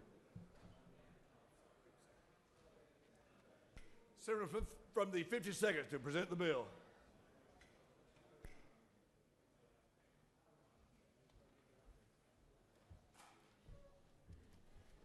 I'm back again, and this is another bill that is important to our local governments as well as our state governments. As the last bill, the numbers we talked about, that's our 4 cents. The locals get 3 cents on these issues as well. This bill will allow the Revenue Commissioner to contract with a data analytics company, as has been done in another state, to find businesses who are collecting sales tax and not remitting it to the state. This is an emerging technology, and our DOR doesn't have permission right now to do this. It specifies that the contract period would be not more than 3 years, that only specific industry sectors is directed by the Commissioner with no personal information provided, and that any contact with these taxpayers resulting from the service provider will be made only by the department. The information we've received is about 10 to 15% of sales tax is not being remitted as it should be. If we look at the 10% figure, that would be $900 million. So 300 million on the last one, 900 million here, we're over $1 billion. You know, as Everett Dirksen said many years ago, for those of you that are as old as me, $1 billion here and $1 billion there, pretty soon you're talking about real money. This is a great bill that will help our Department of Revenue do the collections that they need to do. And if there's no questions, I'll yield the well.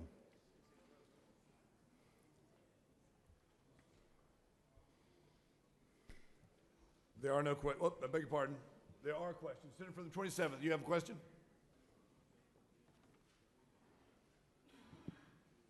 How does the entity that the Department of Revenue is going to contract with, how do they determine who is paying and who is not paying sales tax?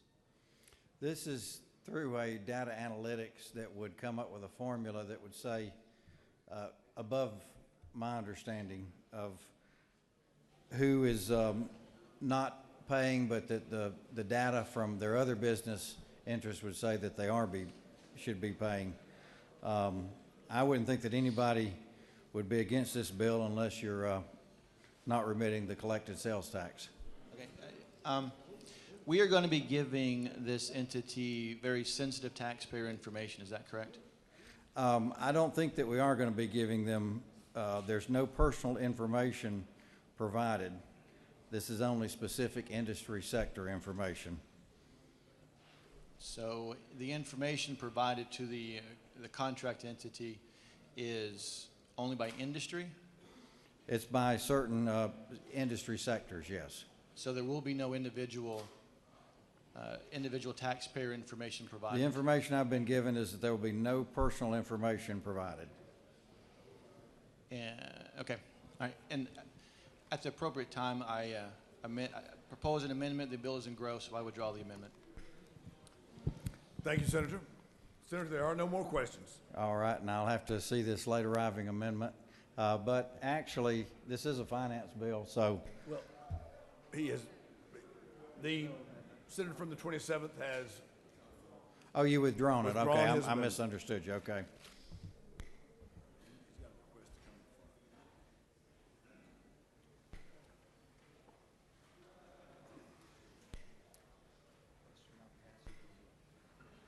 questions on the passage of House Bill 811. Does any other senator wish to speak for or against the bill?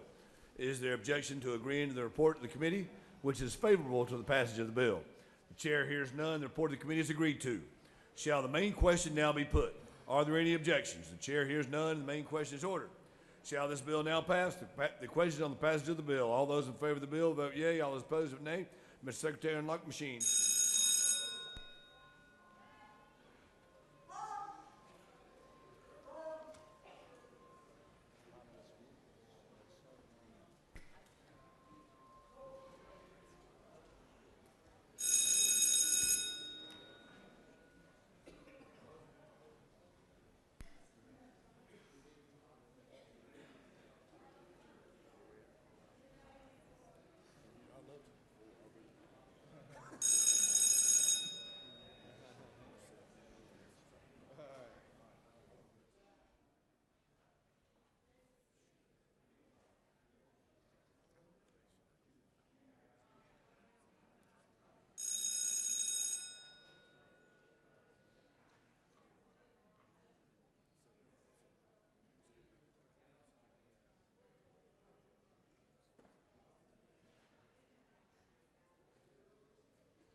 On the pass of the bill, the yeas are 55, the nays are 0, and this bill, MC Rex constitutional majority, is therefore adopted. Secretary will read House Bill 717. House Bill 717, by Representative Kelly the 16th and others, the bill will be titled enactment in Code Section 4811 of the OCGA relating to operational rules for autonomous vehicles so as to provide for the applicability of certain consumer protection laws to autonomous vehicles and for other purposes. Mr. President, that concludes the order.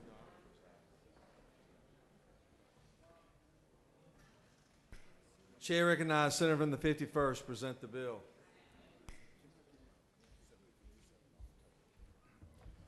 Mr. President, you don't know how glad I am to see you. The last time I was up here, it didn't go so well, but we're going to make this one quick. Ladies and gentlemen, last year we passed some legislation dealing with autonomous vehicles, and those vehicles are being deployed across our country. It's a very important emerging technology. That's a theme word we're using tonight. We did inadvertently leave out some language that the Attorney General's office has asked us to include in the code section, and that basically deals with the lemon laws and the Fair Business Practices Act and the Georgia Motor Vehicle Franchise Practices Act. So, Mr. President, I would be happy to yield for questions and ask for your favorable consideration of this legislation. Hold on, you have some questions. Are they important questions? Chair recognizes Senator 21st. Senator Yield. I will. Wouldn't it be true that to have autonomous vehicles, you need to have small cell 5G? That is a great comment. I'd rather not get into that again tonight, but thank you, and let's vote. All right, Senator, he's yielded. He has yielded the well. Clear your buttons. Any other senator wish to speak for or against the bill? Is the objection agreed in the Porter Committee which failed to pass the bill? Chair is none. Porter Committee is agreed to. All those in favor of the bill vote aye. Those opposed no. Secretary, unlock the machine.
On the pass of the bill, the yeas are 52, nays are 0, and this bill, MC requisite constitutional majority, is therefore adopted. Secretary will read House Bill 749. House Bill 749 by Representative Blackman 146 and others. The bill will be titled Enactment Article 2, Chapter 7, Title 40 of the OCJ relating to the imposition rate computation exemptions from state income tax so as to clarify an exemption for retirement income is applicable to income received by a taxpayer as a retirement benefit from non-civilian service in the armed forces of the United States or the reserve components thereof and for other purposes. Mr. President, that concludes the order. Chair recognizes Senator from the 56.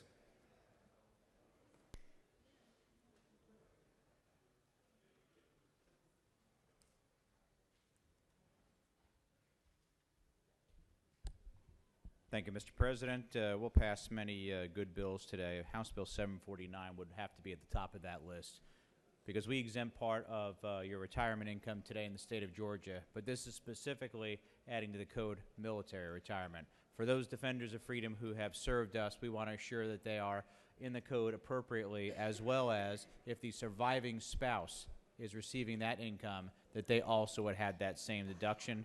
I hope you will join me and light this board up green in supporting all of those who serve us. If there are no questions, I'll yield the will. Chair recognizes Senator from 26 for a question.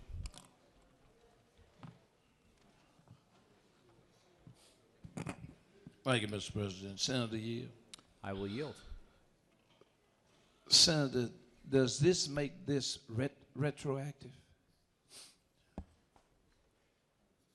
I do not believe so, Senator. This act becomes effective on July 1st, 2018 on line 95. Yeah, but I mean, you state the years ahead, there's a progression going all the way back. That is the existing code, Senator, that you can see where we exempt a certain threshold of retirement for income. What we're adding to this, the underlying parts beginning on line 72, is to specifically include income from military retirement, and then followed on line 81, that same retirement if it is a surviving spouse or family member. So are you saying that the income exempt will be $35,000 or $65,000? That is not changed. That is what is existing in the code today for the retirement. And that is $35,000 for an individual or $65,000 for a couple. Senator Yield. I will yield. Does the 65, is that a combined income of both the husband and the spouse?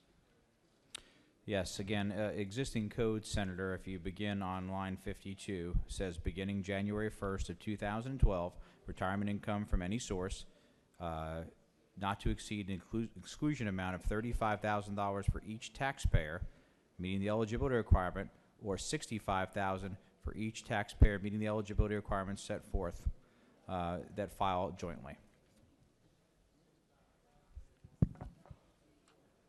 Oh, sorry. Each one is 65. Thank you. Any other senator wish to speak for or against the bill? Is the objection agreed and report of committee which fail pass the bill? Chairs none. Report of committee is agreed to. Shall the main question be now put? Are there any objections? Chairs none. Main question is ordered. Shall this bill now pass? Questions on the pass of the bill. All those in favor of the bill will vote aye. Those opposed, no. Secretary, unlock the machine.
On the passage of the bill, the yeas are 52, the nays are 0, and this bill, AMC, reps the constitutional majority, is therefore adopted.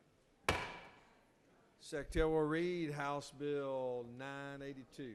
House Bill 982 by Representative Nimmer of the 178th and others. The bill will be titled Enactment Article 3, Chapter 11, Title 15 of the OCGA, relating to dependency proceedings so as to change provisions relating to relative searches conducted by defects and for other purposes. Mr. President, Senate Committee on Health and Human Service offers the following substitute to House Bill 982. A bill will be titled Enactment Article 3, Chapter 11 of Title 15 of the OCGA, relating to dependency proceedings so as to change provisions relating to reasonable efforts by defects to preserve or reunify families, to change provisions relating to relative searches conducted by defects and for other purposes. Amendment 1 by Senator McAdoo on the 29th offers the following amendment. Amend the substitute to House Bill 982 by inserting after rights on line 4 of the following to amend Code Section 1511-684 of the OCGA relating to conduct of a hearing for the petition of an unemancipated minor seeking a waiver of the parental notification requirement for an abortion appeal so as to provide for clear and convincing evidence as a standard of proof, and whereas the requirements of subparagraph shall be waived if the court finds by clear and convincing evidence either and for other purposes. Mr. President, that concludes the order.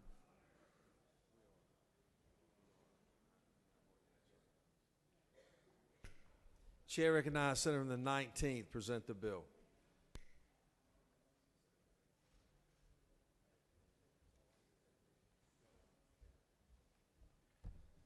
Thank you, Mr. President. Members of the Senate, as you know, we talked a lot this year about adoption, but children are not eligible for adoption until the parental rights of their parents are terminated. DFACS, though, goes to great lengths to make sure that a child is able to stay with its birth family, so much so that we actually put that in code. What this bill, 982, clarifies is that if DFACS looks for a family member, they should also be looking for a fictive kin. Fictive kin basically means someone who's had a commitment to the child but's not related to the child by blood or marriage. If they do that, though, and they look for 6 months and they're still not able to find anyone who's related to the child or a fictive kin of the child who will keep the child as a permanent home, then DFACS can redirect its efforts and quit looking so much for that and begin to look if they should find a permanent, stable home, whether that be a permanent foster home or allow the child to go up for adoption. Section 2 of this bill clarifies that if a child is abandoned, then that is also a provision for terminating parental rights. Mr. President, this is a very simple bill. It's something that goes along with what our chamber began this year with, again, talking about adoption, and I ask to urge passage so that we can continue to help find homes for what we know are thousands of children in our system who are looking for permanent families. Thank you, Mr. President. If there are no questions, I'll yield the well. You have a question. Okay. Chair recognizes Senator in the 41st. No, I'm sorry. You have no question. Okay. Yeah, Thank you, no Mr. President. questions. I urge passage of the bill. Chair recognizes Senator from the 29th.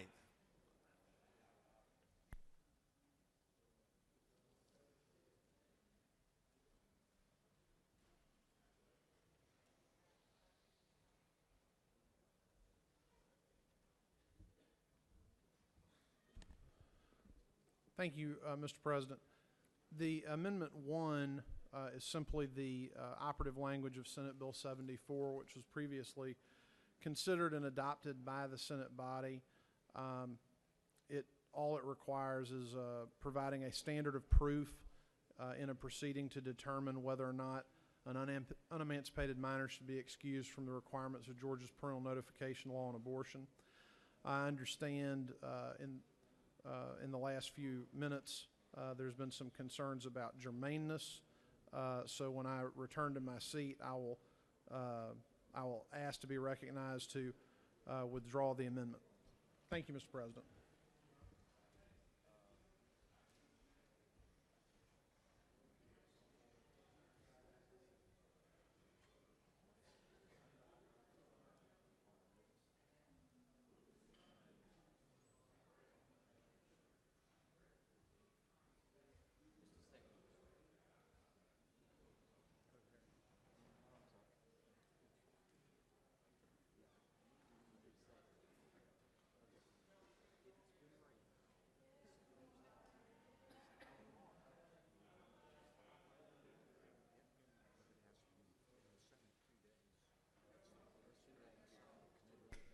Chair recognizes Senator 29th.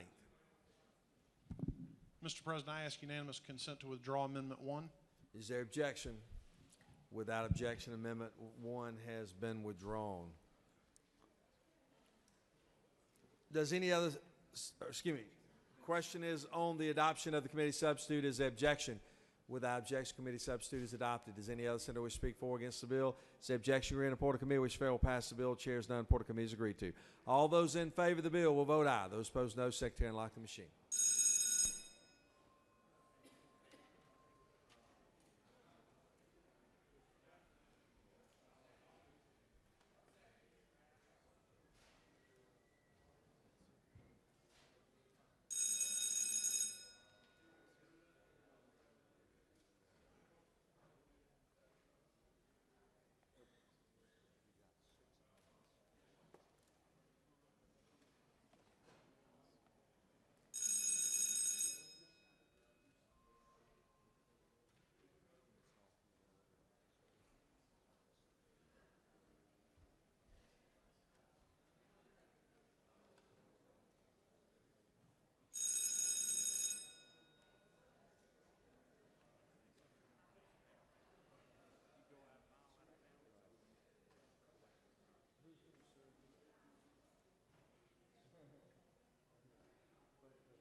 On the pass of the bill, the yeas are 52, the nays are 0, and this bill, MC erects constitutional majority, is therefore adopted. Secretary will read House Bill 673. House Bill 673 by Representative Carson, No. 46 and others. The bill will be titled Enactment Title 40 of the OCJ relating to motor vehicles and traffic so as to prohibit actions which distract a driver while operating a motor vehicle, to provide for the proper and safe use of wireless telecommunication devices while driving, to provide for definition, to provide for violations, and for other purposes. Mr. President, Senate Committee on Judiciary offers the following substitute to House Bill 673.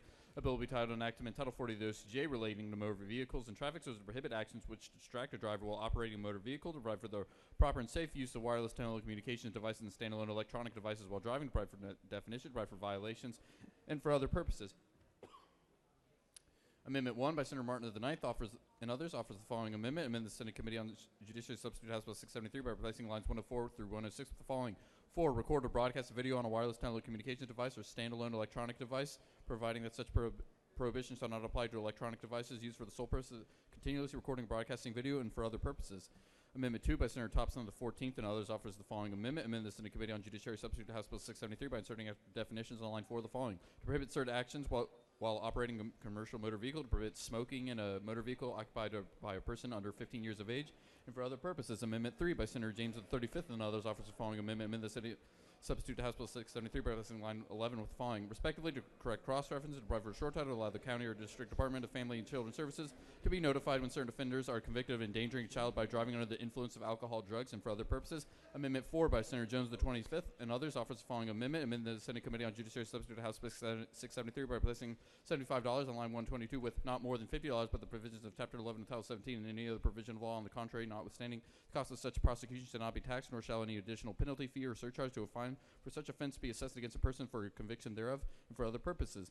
Amendment 5 by Senator Cowser of the 46 and others offers the following amendment. Amend the Senate Committee on Judiciary substitute to House Bill 673 by replacing lines 4 and 5 with the following. Electronic devices while driving, to provide for definition, to prohibit certain actions while operating a commercial motor vehicle, to provide for violation, to provide for punishment, to provide for exemptions, to provide for conditions under which a citation may be issued for violations, and for other purposes. Amendment 5A by Senator Martin of the Ninth offers the following amendment. Amendment 5 with 5A by deleting lines 16 through 21. Amendment 6 by Senator McCuna 29th offers the following amendment. Amend the Senate Committee substitute to House Bill 673 by listing lines 11 and 12 with the following, respectively, to correct cross-references, to provide for a short title, to clarify and provide for persons who may obtain certain licenses, permits, or cards, or provide for a license for driving privileges and identification cards for persons who possess employment authorization documents from the United States Department of Homeland Security with certain codes and for other purposes. Mr. President, that concludes the order. Chair recognizes Senator from the 9th. Present the bill.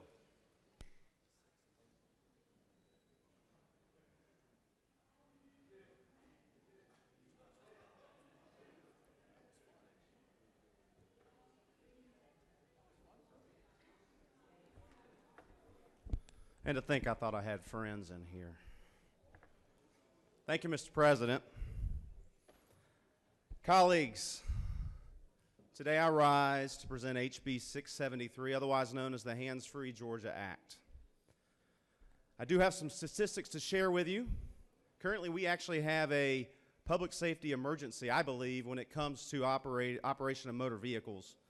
Traffic crashes are becoming more frequent, and the fatality from these crashes are increasing at an alarming rate.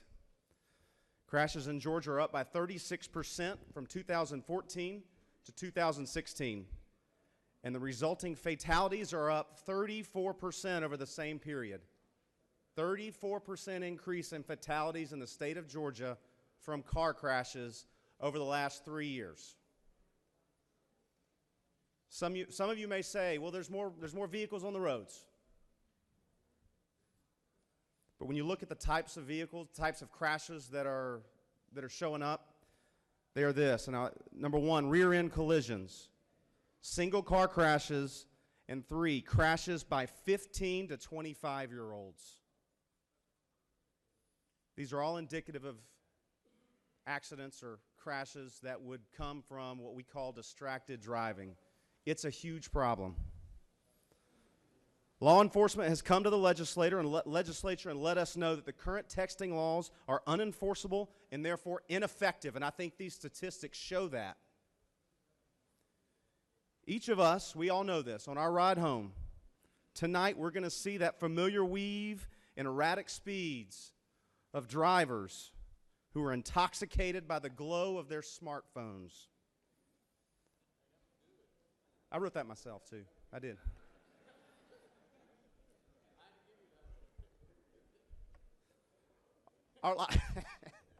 Excuse me. Our lives are busy. I get it. It is more convenient to go ahead and handle a quick text, fire off a quick email, maybe take a little quick look at social media to see if somebody's liked my post, rather than wait till you get to your destination or your car is safely parked. But it is frustrating to see it when you're driving the other vehicle. However, I know that every single person in this room here, I know probably every person behind me, and probably every person up in the gallery, they've all said, you know what, I know it's dangerous, but I'm just going to take a real quick second, nothing will happen to me, and you check that text message. And while you're sitting there, while you're typing that away, you never know what'll happen.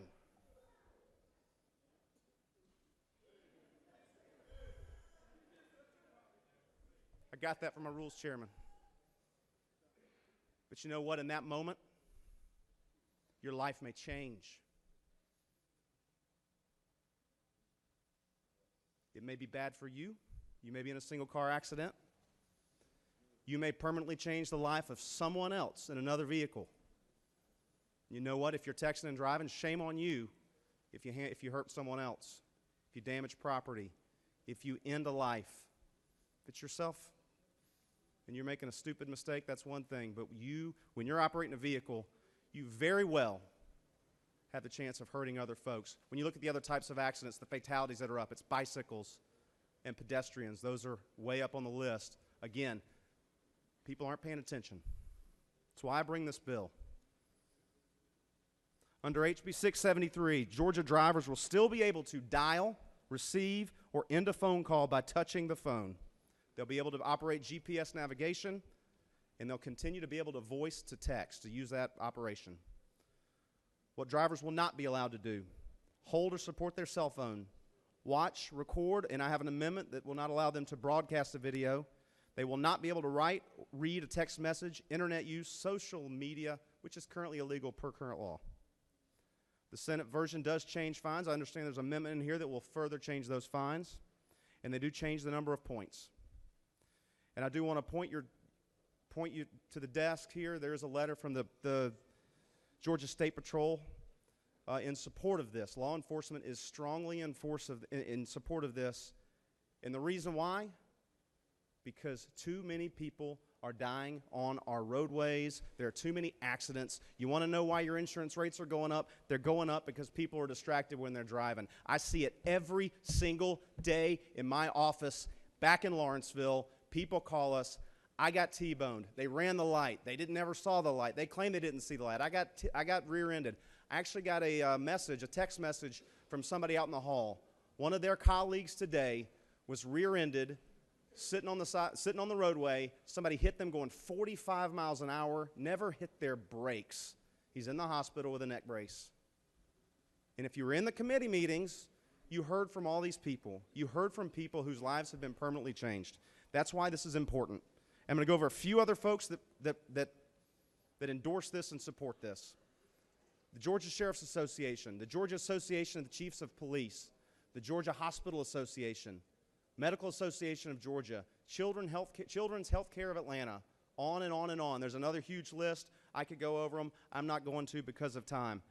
I'll speak to the amendments. My amendment, number one, first thing that does is add the word broadcast in there, so you cannot record or broadcast, and then it goes on to put language in there that clarifies that if you have a dash cam recorder, some of those, the original language said you had to shoot that through the, had to video through the windshield. Some of those dash cam recorders have exterior recording devices that go to the rear of the vehicle, front of the vehicle, and even sometimes into the cabin. It would allow that for the sole purpose of recording. That does not count your phone. There's a couple other amendments here. Amendment number 2, I'll speak to that. It is, this is something I believe we passed last year. I think we have a bill that's it's been worked on pretty hard in the House, I know. Our committee, our Judiciary Committee, worked on it very hard. It is it's a pretty delicate compromise, I believe, where we're at. You start tinkering with it a lot. I think you start adding a few little Christmas tree items. It's going to jeopardize the bill. I think I voted for his bill. I do not support this amendment, though. I don't believe that it really fits here. And then amendment number 3, I wasn't made aware of that.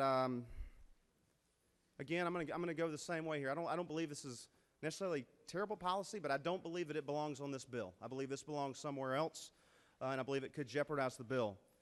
Amendment 4, I'll let the author speak to that. You know, if we're just touching, if we're amending some penalties, it's not the end of the world. I'd prefer we don't, but if we do, that's not the end of the world. And Amendment 5, I haven't seen Amendment 6. I brought Amendment 5A that would delete lines 16 through 21 on there.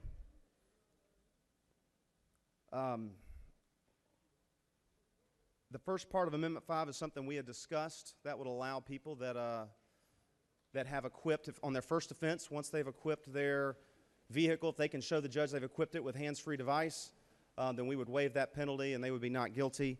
The second piece of that, I do believe I understand where that's coming from. I also believe that would make this bill pretty much unenforceable. Yeah, you could get somebody if they were for other things, but I do believe that it's important that our law enforcement be able to enforce this law. If it becomes a problem down the road, I think we can amend it, but I think that we have to give this a chance. We have to take this as seriously as possible to make sure that our roadways are safe. Apparently there's an Amendment 6. I'll have to, I guess, go back to my desk and see that, and I will yield for questions if there are any. There are no questions, Senator. We're going to take up the amendments Thank now. You have spoken to your amendments, correct, Senator? So amendment number 1 has now been spoken to. Now we're up to amendment number 2, offered by the senator from the 14th. You're recognized this time to speak to your amendment.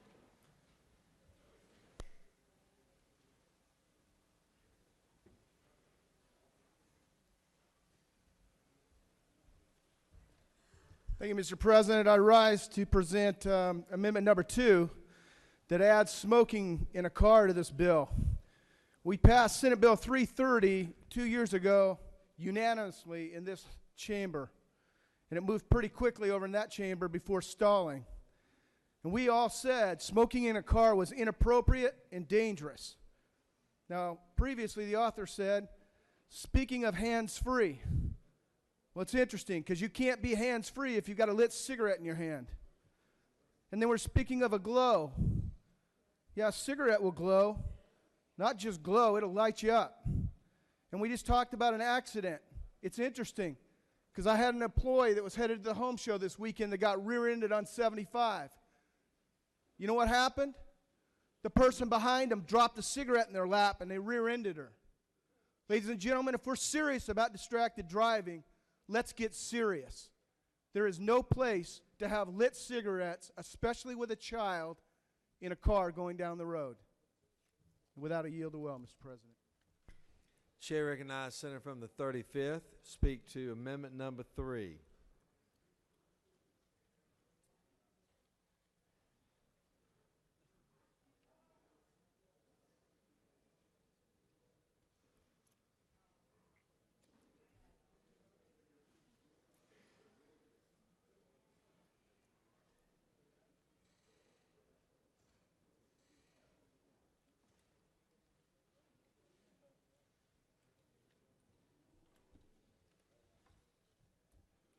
Thank you, Mr. President, Senators.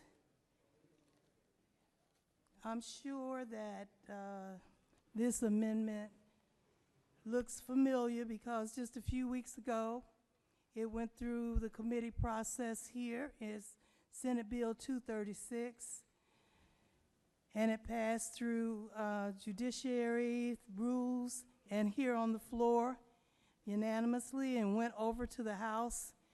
And it had a hearing only, and it didn't have an opportunity to go before the full committee. So it stayed in Juvenile Justice Committee. It is Mothers Against Drunk Driving bill, and as you know, I'm a mother against drunk driving because I did lose my son to a drunk driver, my teenage son. And so I'm all about trying to make our roads safer. And this bill, this legislation would really just provide that when a parent or a guardian is convicted of endangering a child by driving under the influence and is found guilty, then the prosecuting attorney has to provide a copy of that traffic citation to all the pertinent documents to the county DFACS of that parent or guardian who is found guilty. And that is because the minor in the car is 14 or under. And that would have a file with DFACS.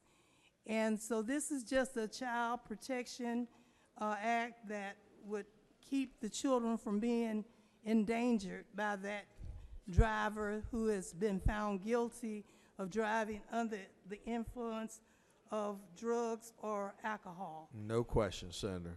So if there are no questions, I yield the well, and I ask for your favorable consideration.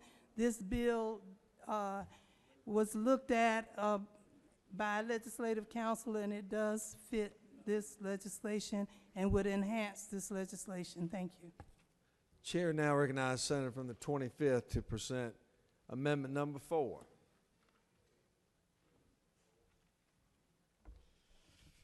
Thank you, Mr. President. Thank you, Senate members. I know the hour is late. I appreciate your patience here this evening. I applaud our House member for bringing this bill forward. I think it's long overdue, and also I want to thank my good friend from Gwinnett County from the 9th in presenting this. This is a big issue in our state, and not just in our state, but all over the country.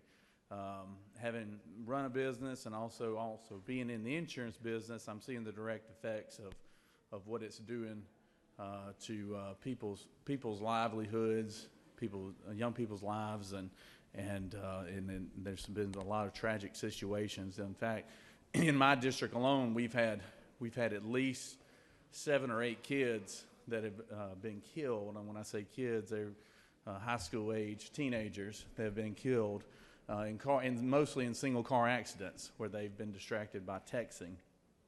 So I think it's good for us to be proactive in trying to come up with some solutions here. But the amendment that I have here today is also trying to be a little bit cautious in how we go about doing this. I'm concerned about some of the fee structures, some of the initial penalties that the original bill has put in place, and because at the end of the day, there are a lot of people that need to be made aware that they need to pay attention to the roads, but we don't need to punish them so much that it makes it unaffordable for them to pay their way out of a debted situation. and that's why I wanted to lower the fees to a first offense of $50, a second to a 75, and then the third being 100, and also eliminate any kind of surcharges or things of that nature, because you know, if you charge somebody $300 and then put fees on top of that, you're looking at somebody's car payment, you're looking at somebody's rent payment.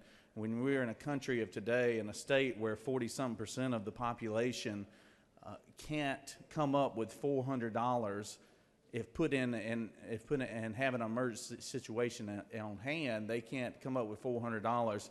I think we need to be a little bit cautious and also and attentive to that, because it is something that we do want to get our arms around it. We want to attack it, much like we've done our seatbelt laws here in this state and around the country, and also with the, you know, when we had a war on DUIs in the last 20 years. The rate of seatbelt violations, the rate of DUI laws has considerably gone down, and I think if we go at it in an aggressive but also you know, cautious way, that I think it will be meaningful in the long term. So I hope you support Amendment 4. I think it's reasonable, and I hope everyone supports the underlining bill. Thank you, Mr. President. Thank you, Senator. No questions. Senator from the 9th's already spoken to Amendment 5A. Senator from the 46, you wish to speak to Amendment number 5. You are recognized this time. Amendment number 5.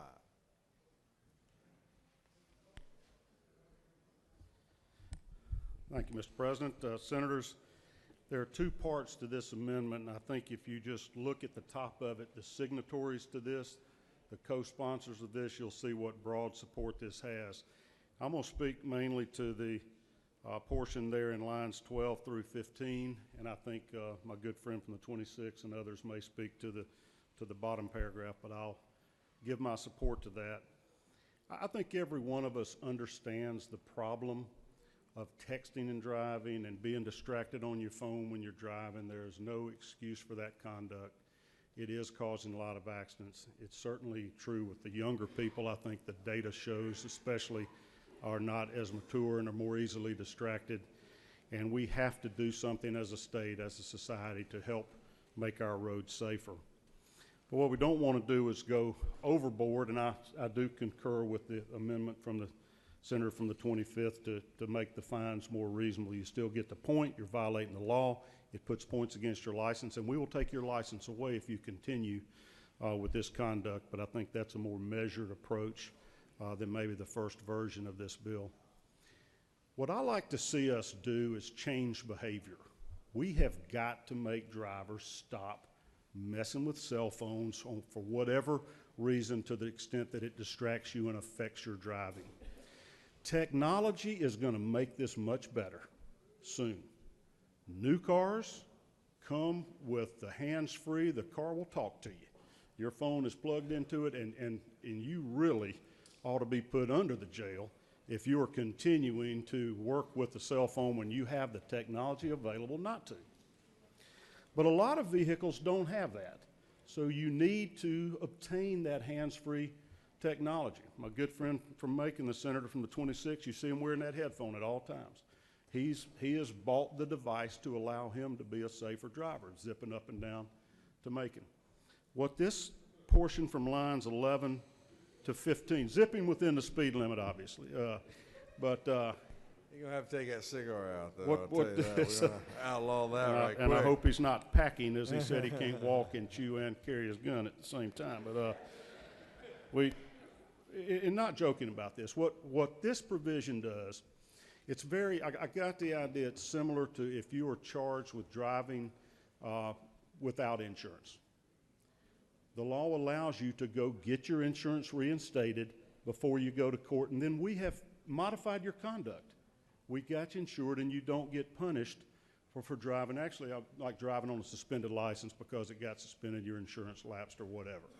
There's a lot of ways you can do that. This is to drive people to obtain hands-free technology. If your car doesn't have it, you get stopped and charged with violating this statute. Then when you go to court, if you can either show them the device like your headset, your hands-free, or a receipt that you have equipped your car with the cradle or whatever, then you will not be convicted on first offense. I like that because it modifies behavior. It gives people a second chance. It teaches them you don't have to be dangerous driving. You can still communicate hands-free. And I urge you to support this because it still has the teeth that you need in the law, but it gives people a wake-up call and teaches them you don't have to endanger people. Get equipped to go hands-free. Now, the second part is going to be spoken to by other people as well, but it makes it clear that you're talking on a phone while you're driving did distract you and made you dangerous, because it requires there to be another moving violation involved, like we just heard, weaving or speeding or running a stop sign or sitting at a stop sign and obstructing traffic because you're looking down at your phone instead of paying attention to what any of those other type of moving offenses in conjunction with violating the hands-free part would then be punishable as a crime. It's still going to be illegal, as the current law is, to be texting and driving. I think this is a great balance, and it's very gratifying to me when I see our body come together.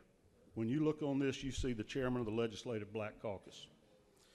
You see on here the minority whip. You see a number of Democratic members of our body joining with the Republicans here and merging these two parts of this bill together, which really, I think, improve it and make the roads of Georgia safer. So I encourage you to support Amendment 5 to help this bill pass. I think it improves it. 5A essentially removes this bill. There's no reason to vote for 5A. Just don't vote for 5 if you don't want it. 5A deletes this entire amendment. So either vote for 5 or don't vote for 5, but I encourage you to vote for it. Mr. President, if there are no questions, I'll be glad to yield the well to some other speakers that I think want to be heard. We have some questions, but I don't know that we're going to take all the questions that are up here. Chair recognizes Senator from the 45th for a question. Mr. Leader, would you please yield? I yield. Mr. Leader, I did sign on to Amendment number 5, but I'm not sure I exactly understand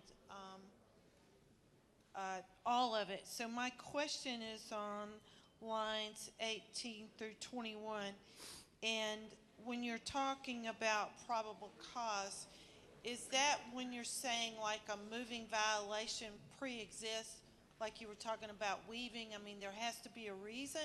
Yeah, you've got to have a reason to stop somebody. You got to see a violation of law in addition to the hands-free. And it doesn't necessarily, by the way, have to be moving. It says relating to the operation, ownership, you may not have your tag on there, like the little old lady that didn't have her sticker on earlier this session we heard about, or the maintenance of your vehicle if it's got, not working brake lights or turn signals or whatever. Would you further yield? I'll be glad to. Does that mean that if a police officer is sitting beside you and you're at a red light and you do pick up your phone and you do start talking on your telephone and you're just sitting at a red light, there's no previous probable cause, does this not allow him to be able to give you a ticket? Right, he'd have to see some other violation in addition to that. So, would you further yield? Be glad to. Is that not the intent of the original bill, was to be able to just look over and see someone violating it and you get a ticket? Is that not the original intent of the bill? I'm not sure. I think it's to stop distracted driving when people are being dangerous drivers because they're fooling with these cell phones. And the difficulty of enforcing our prohibition on texting, which is already in law in a separate section than this, that it was hard for the police officers to tell what you were doing. If they see you texting and you're doing nothing else, they can still arrest you.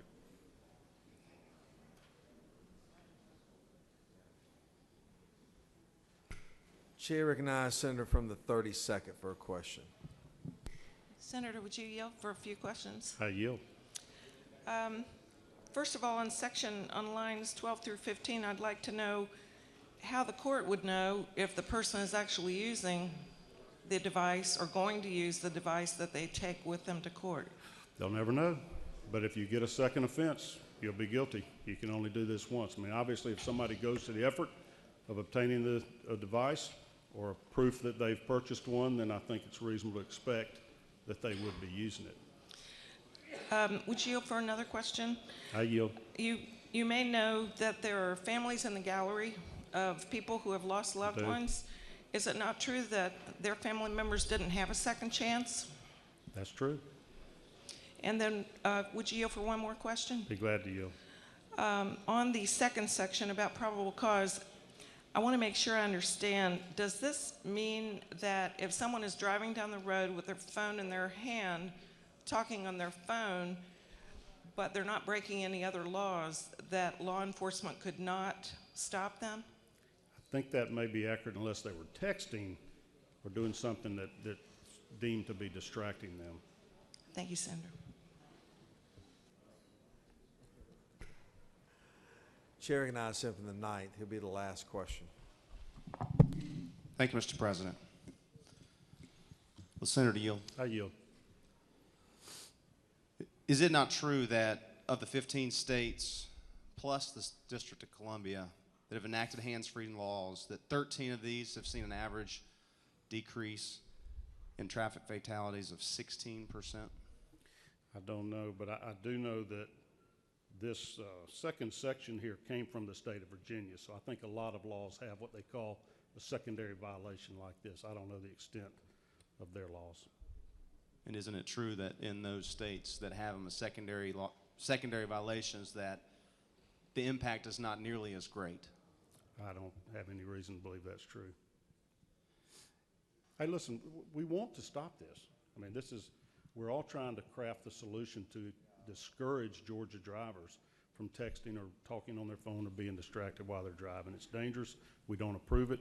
We're criminalizing it here.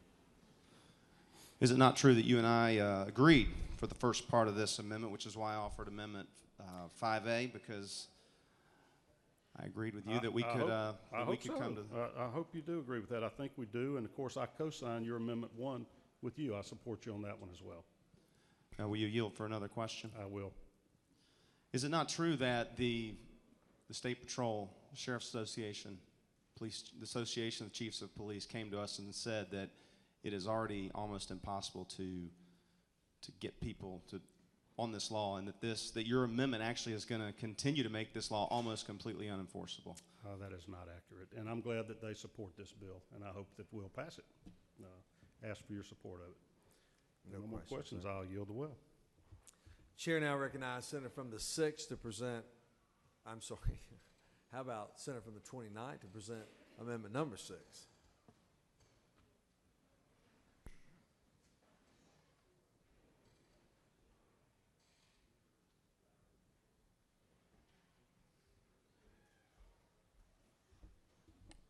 Thank you, Mr. President. Amendment 6 deals with Title 40, Chapter 5, as does the underlying bill. And it specifically deals with the issue of the type of driver's license which is issued to someone who is in the country with an unlawful status employment authorization document code.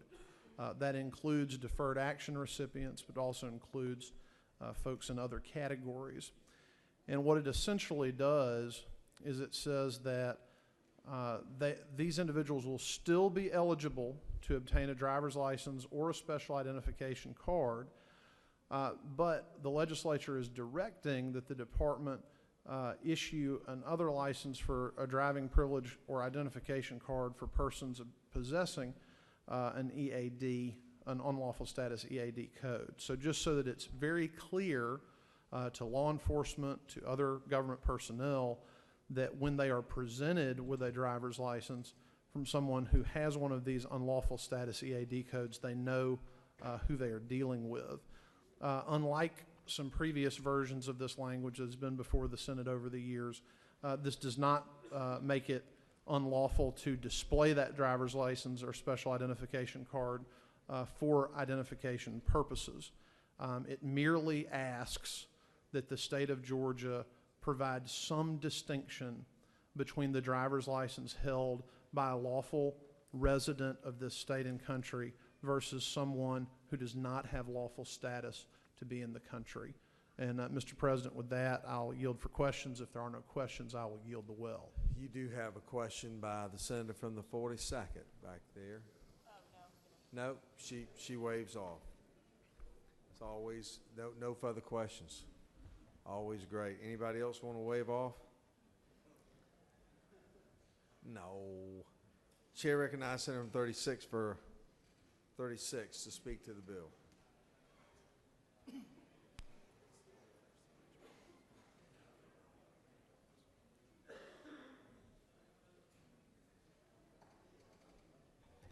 Thank you, Mr. President. Colleagues, I will just briefly address this bill. It really is a grave matter when you pick up the paper repeatedly over and over and over and you see another example of distracted driving, fooling with a cell phone, texting, and someone's life has been taken. Now, we have tonight in the balcony, and I think we should acknowledge the families that are here, that have been here every step of the way, begging and pleading for this legislature to take action, put teeth in a bill that can really rein in this behavior that has arisen with this new technology. I mean, these phones, and it's been proven, I mean, they're virtually addictive. I mean, all of us grab them all the time. I know that I would be, my behaviors would be changed while driving when this bill is on the books. And I think probably a lot of us can say this, when this bill becomes law. A family I'm very close to, multi-generationally, lost their son, their husband, their father, a doctor who's given his life to saving the lives of people. And he, as a cyclist, was struck and killed. And again, it was a distracted driver who then went on to have another violation with the same behaviors, causing him to be a hazard on the road. This is real. It is with us now. I implore you to support the bill as it has been brought to us, and remember the families who are here tonight, whose faces are but a tiny handful of the families across Georgia and across the country that have been fatally impacted by distracted driving due to this improper cell phone usage. And we know that a strong penalty is what gets people's attention. A strong penalty, and we're working to change behaviors. I'm glad that the Medical Association is on record. They try that, you know, that profession mops up after the wreck on the highway. We can do this. I urge your support without amendments such as Amendment 5 that really weaken this bill. Thank you. And if there are no questions, I will yield the well. Chair recognizes Senator 23rd now for speak.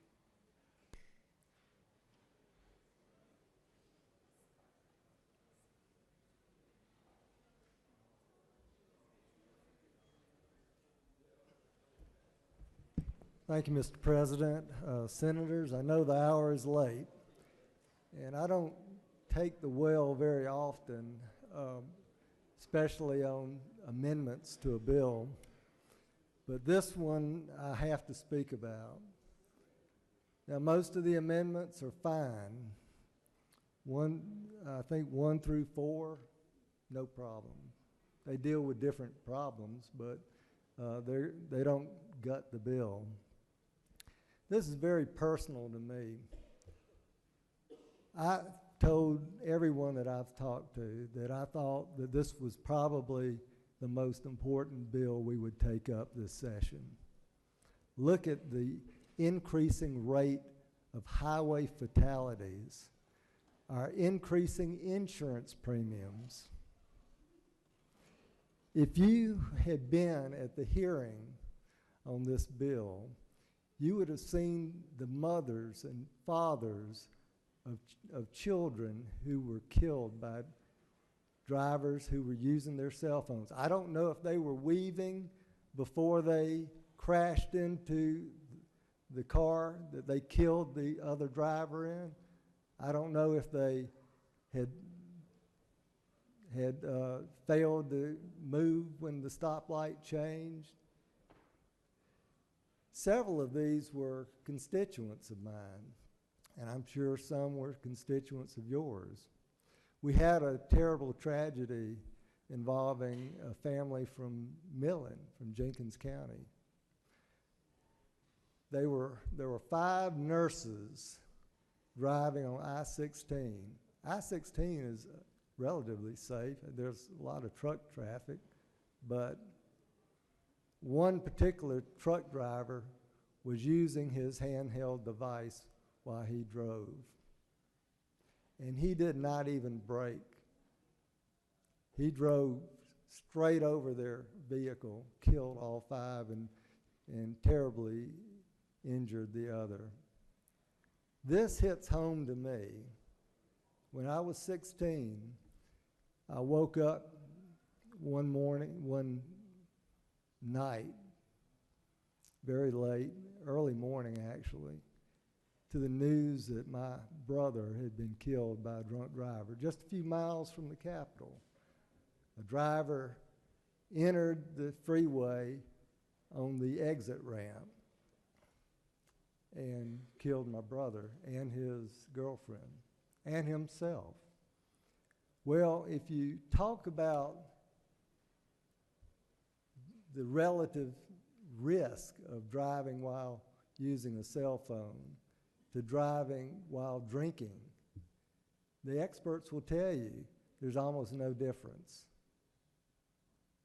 We have steadily tried to eradicate drunk driving by tightening the screws on cracking down on drunk drivers. We've got to do the same thing with driving, with using cell phones. We've got to do it in a way that our law enforcement can enforce. It's a tough problem. And the sensible approach is taken by this bill, which allows officers to see someone holding with their hand or cradling in their neck or looking in their lap a cell phone. That's all it does. Prohibits that and a few other equally dumb behaviors. This probable cause guts Amendment 5, guts the bill. I think we all know it. As nice as the sentiments are for the proponent of that amendment, and there are a lot of proponents out there, although some of them didn't realize the gravity of what they were signing. When you think about it, that amendment requires there to be another moving violation. Well, we don't need the bill. If it's another moving violation, we just arrest them for weaving or arrest them for, I don't know if not moving when the light turns green is a violation, but we don't need this bill. We just trash it, vote it against it. If you want to vote for Amendment 5, that's what you're doing. Because why would we treat this any different than texting or driving without a seatbelt? You don't have to have probable cause to prosecute those moving violations. Yet why do we treat this different?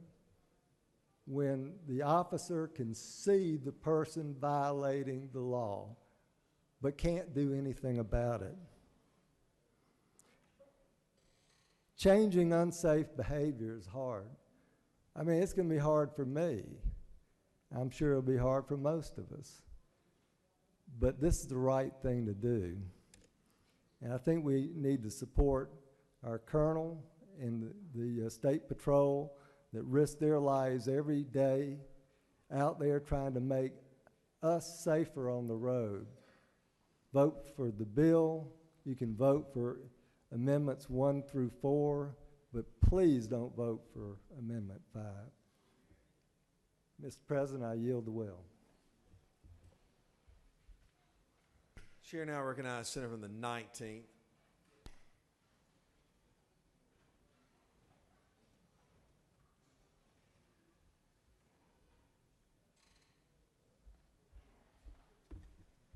Thank you, Mr. President, members of the Senate. I cannot say as articulately as the senator from the 23rd, the distinguished Judiciary Chairman, did, but he spoke almost exactly on the point that I was going to make. Amendment 5 does gut the bill. 5A, if you do not pass 5A particularly. Lines 17 through 21 say that probable cause must exist for an officer to even cite you for this citation. The whole reason this bill was dropped in the first place was so that officers could enforce this bill. If we require them to enforce another law first, then the purpose of this bill was in vain to begin with. So what is probable cause? It's a legal term. Lawyers will tell you it's a reasonable, articulatable suspicion. In other words, we think you are breaking some law. If we pass Amendment 5 as it is, what would be those other reasonable, articulatable suspicions? Well, you'd have to be speeding, or you'd have to be drinking, or you'd have to have a broken taillight, or an expired tag. That would be the only way you could ever get a citation for this offense. That is not the intent of this bill. It was not the intent of the bill when it was dropped. It's not the intent of the bill when it came out of the House. It was not the intent of the bill when it left the Senate Judiciary Committee. So I ask you now, please, at a minimum, support Amendment 5A. I agree with the senator from the 23rd on his comments on Amendment 5. But if you want to have any influence at all on changing the culture, we've got to also pass Amendment 5A from the senator from the 9th. Thank you, Mr. President. I yield the will. Senator from the 28th, you're recognized this time.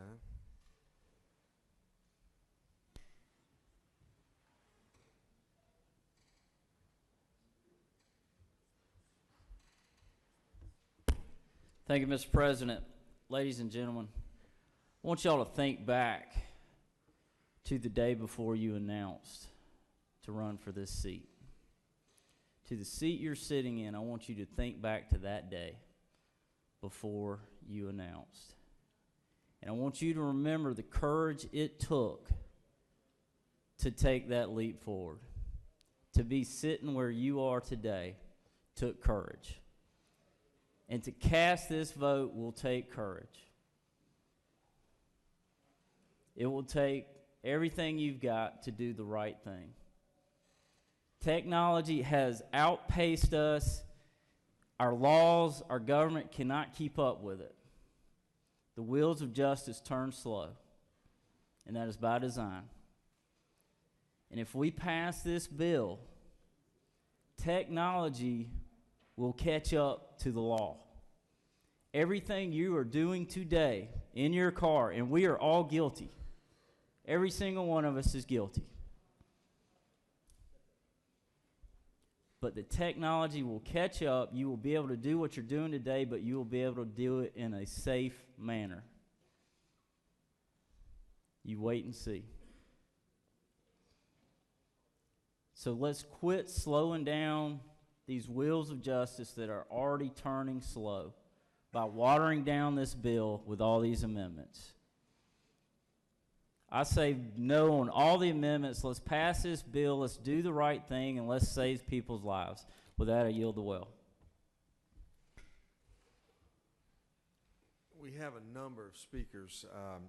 Chair recognizes Senator from the 18th.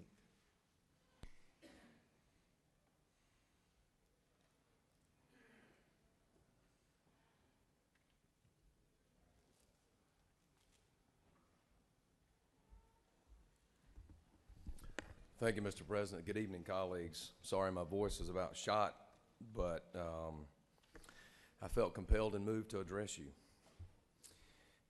There are a lot of different opinions on this, and I respect those that have different opinions on how this issue ought to be addressed.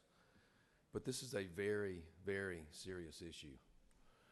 As the Judiciary Chair alluded to, we heard testimony from the families, and it was very moving.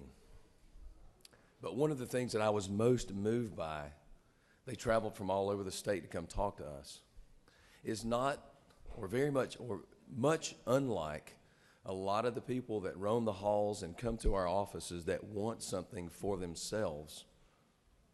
These people didn't take their time to come to the Capitol because they wanted something for us. They wanted something for you. They wanted for you not to endure the pain that they have suffered as a family that was a victim of a distracted driver. They took their time to come here because they don't want that visited upon you and me and our families.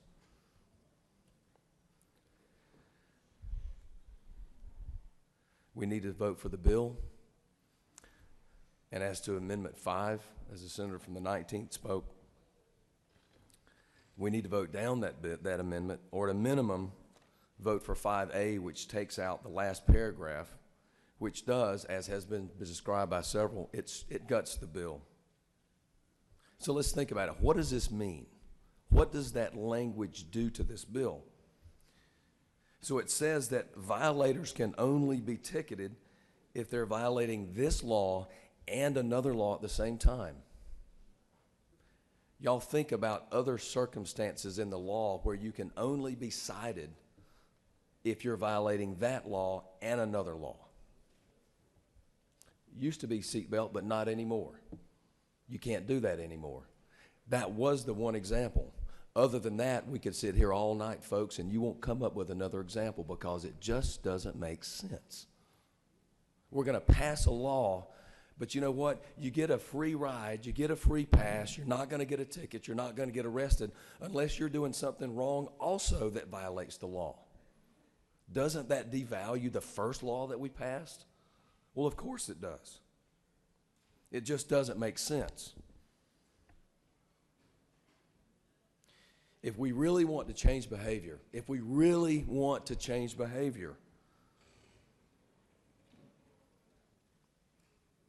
then you don't pass a law that simply is unenforceable.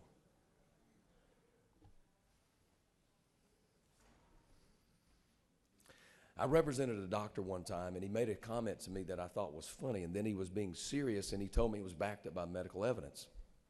I was representing him as his on a business matter. And he said, do you know that and he had a statistic, I think it was 40%, and 40% of people that the first sign of a heart attack is death.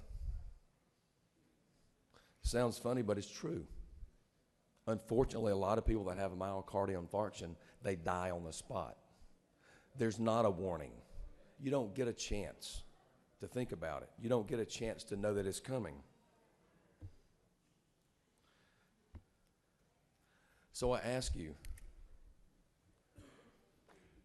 is the first sign of some of these distracted drivers going to be the car that's on the side of the road that's totaled, that's got a 21-year-old girl in it who's now dead? Is that going to be the first sign of distracted driving? Are we going to insist, in fact, that whoever violated that, or perhaps the person that's now dead, that they needed to be given a citation for something else? Do we expect our state patrol to write a ticket to the person that's dead in the car because we know they were distracted, but they also did something else that maybe killed themselves or somebody else?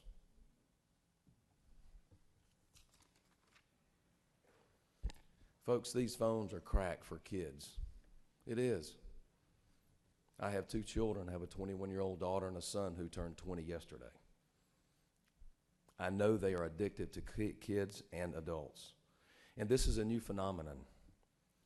And it takes distraction to an absolute new level. It didn't exist when I was a teenager. And the irony is that we all seem to agree that we shouldn't drive distracted, right? Can we all agree that we shouldn't text and drive? Can we all agree that we shouldn't email and drive a car? Can we all agree that we shouldn't watch movies and drive a car? Can we agree that you shouldn't check your Facebook while you're driving a truck?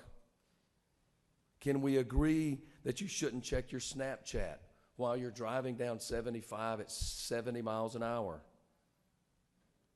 But we're not willing to make that conduct an enforceable traffic violation? Friends, that doesn't make any sense. So what are we thinking? Either you want to set a change in the law that changes behavior, or you do not. That's the choice you have to make. If you do want to change behavior, I suggest you vote yes for the bill, no for Amendment 5, or at least you have to vote for Amendment 5A. Thank you. I yield the well. All right, we have 3 more speakers. Everybody feels real compelled to come to the well and speak? I assume so, because the lights are still on. Chair recognizes Senator from the 56.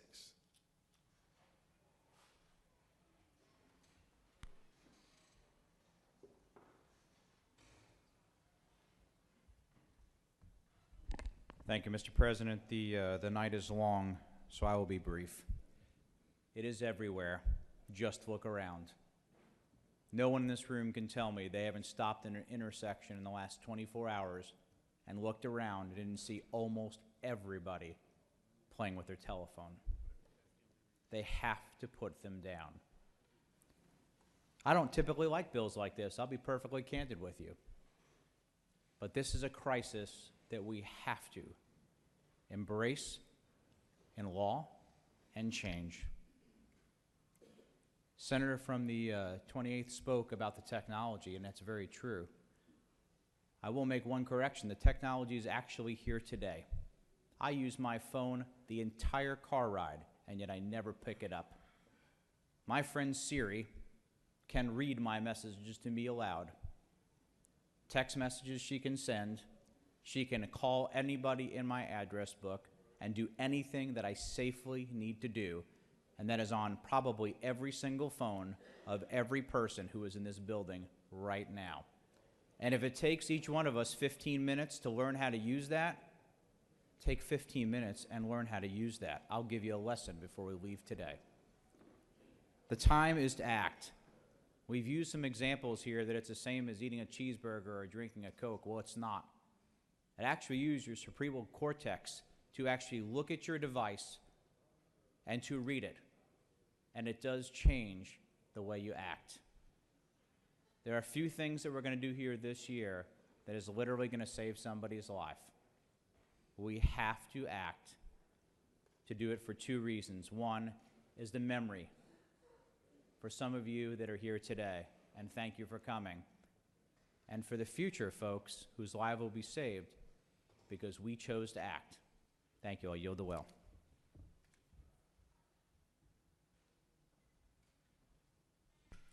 Chair recognizes Senator from the 40th.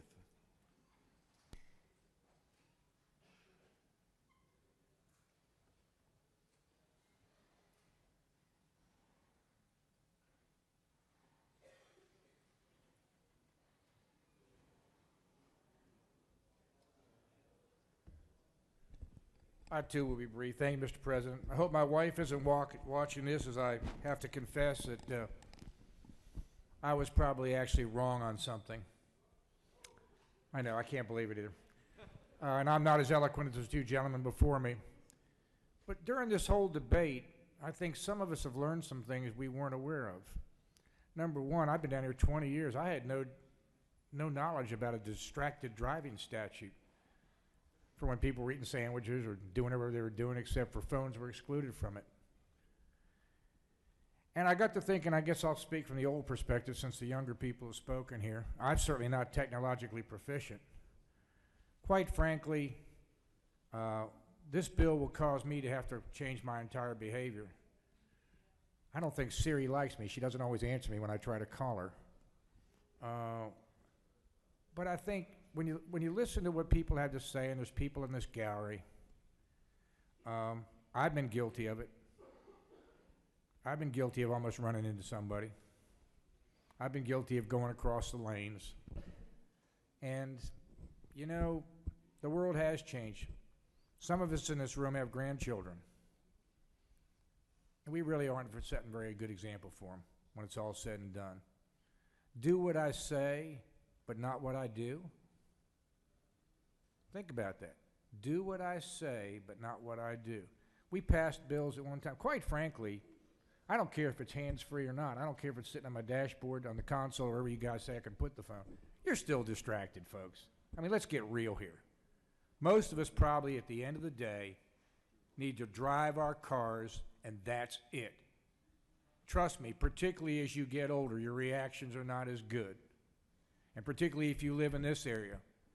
Because God knows it's a demolition derby every day, particularly on 85, 75, and 20. So I'm going to vote for the bill and probably vote for most of the amendments. My good friend from Athens, I'm going to have to vote against 5 or 5A or whatever after that point in time, because it probably does gut the bill. I don't think you need another violation. We all know at this point, and I've changed my mind on the bill. Understand that. I've changed my mind on this bill.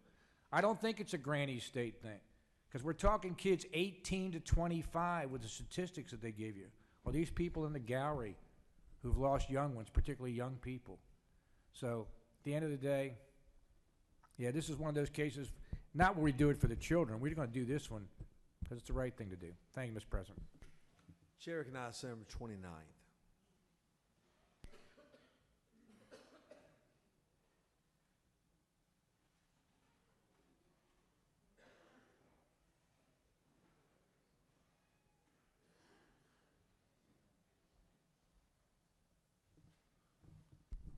Thank you, Mr. President. I know there's been some discussion tonight about the courage that it takes to vote one way or another on this bill. I would say that probably takes just as much to stand with concerns or opposition as it does to stand here urging passage of the bill.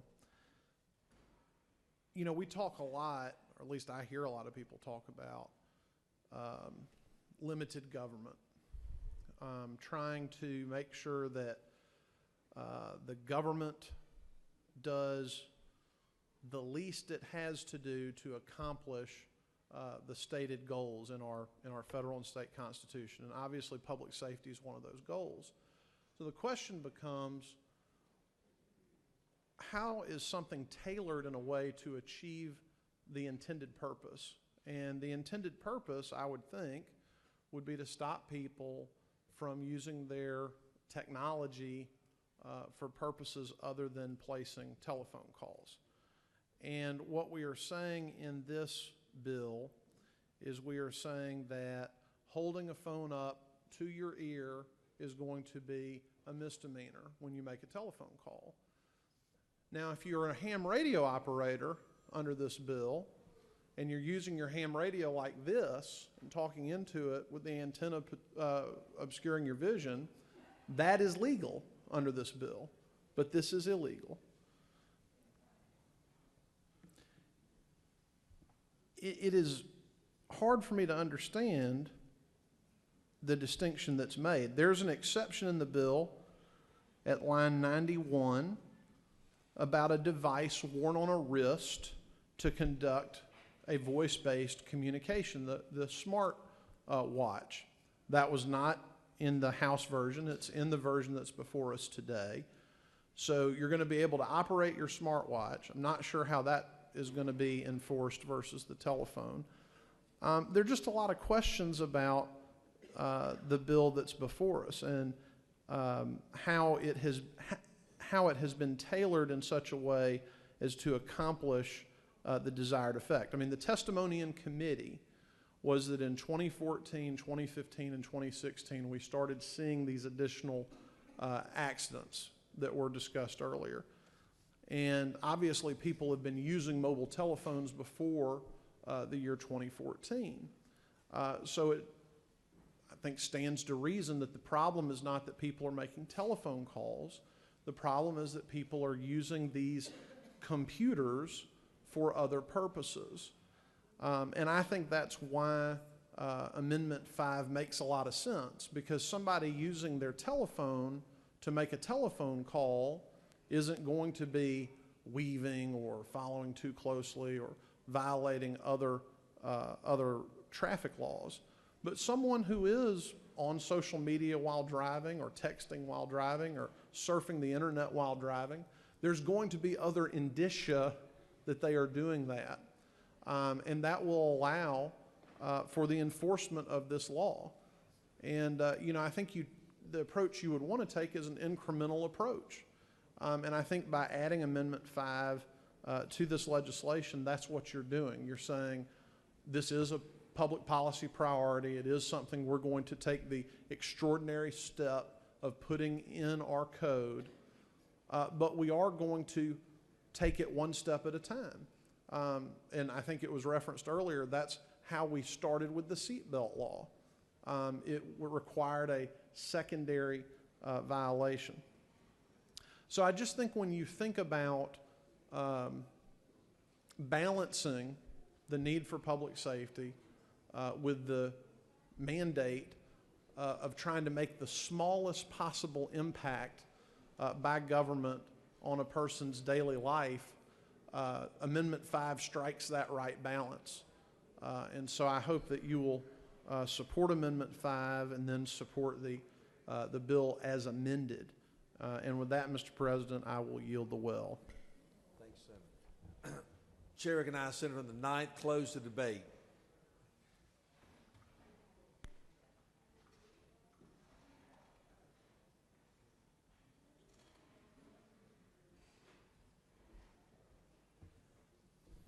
Thank you, Mr. President. I want to thank all my colleagues for your support, for your work on this bill. I didn't come to the Senate really for political purposes. I came to the Senate because I wanted to get things done, and I wanted to make a difference. Politics has kind of been a byproduct of me being in the Senate. I know that's kind of weird to hear from a politician. I think this bill is an excellent opportunity to make a difference in the state of Georgia. And some of the previous people who've spoken here have mentioned that we do have some of the victims up in the gallery. And I would actually like to ask that those victims please stand so that we can recognize them and thank them for being here. Thank you.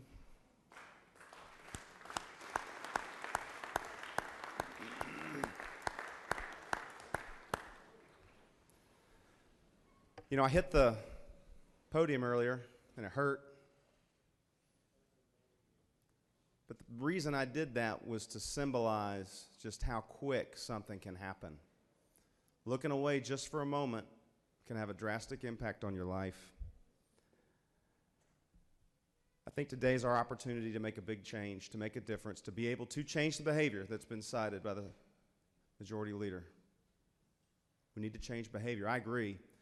I also agree that I may disagree on the point that I think that his amendment does gut the bill. I think that goes against our state patrol officers who came and testified and basically said that our current law is unenforceable. I think that makes it even more unenforceable.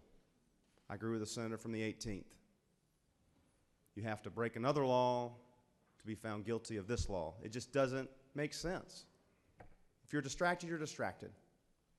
And we should empower our law enforcement to be able to enforce that. I think we're going to do the right thing today. I would like you to support Amendment 1. I think that helps the bill.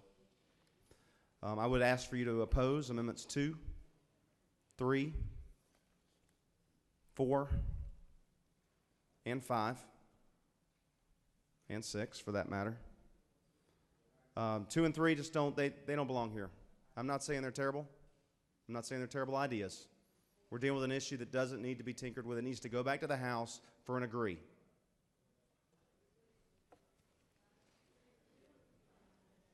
Amendment 6 again. I don't think we should be doing that with this bill. It just doesn't make any sense to me. So what I want you to do is, if you must support Amendment 5, please support 5A. If 5A passes, I'm okay with Amendment 5. Ask you to support Amendment 1 and vote the rest down. Thank you, Mr. President. I yield the well. I will take it. Chair recognizes Senator from the 46th Majority Thank you, Leader. Mr. President. Senator Yield. I'll yield. And I think we may actually be on the same page then. Am I understanding 5A just deletes the bottom portion, those lines about the secondary violation from Amendment 5? It would delete the part with that would require the secondary violation. That is correct. And so you support the first part if the bottom part is deleted? I would support the first offense. That's what you and I discussed earlier. I would support I'm with you on that. I may not have been clear since nobody has even spoken in favor of that bottom portion, the secondary violations. All these co-signers, then I can go with you on your 5A and pass 5 so that we have a good compromise for everybody and protect the citizens of Georgia. Thank you, Mr. Leader. Thank you, Mr. President. I yield the well.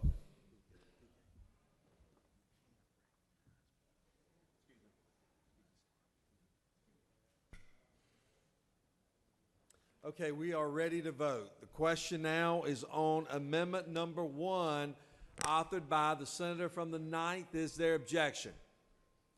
Without objection, Amendment number 1 is adopted. Question now is on Amendment number 2. Is there objection? There is objection by the Senator from the 9th. All those in favor of Amendment number 2, rise, stand, and be counted. If you're in favor of Amendment 2, rise, stand, and be counted. I don't see that. Reverse.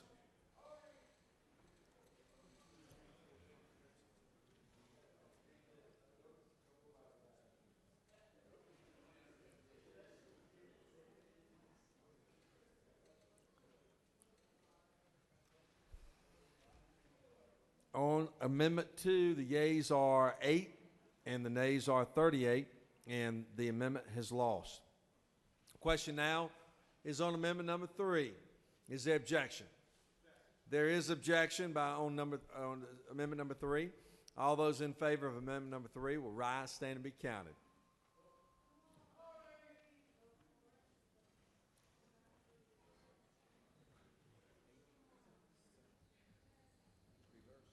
Reverse.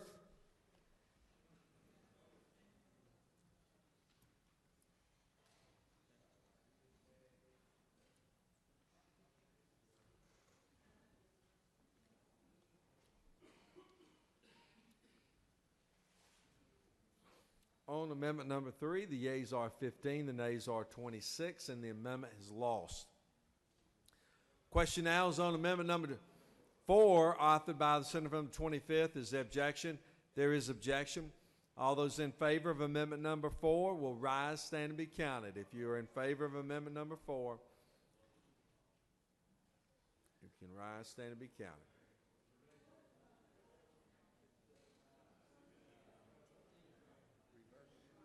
Reverse.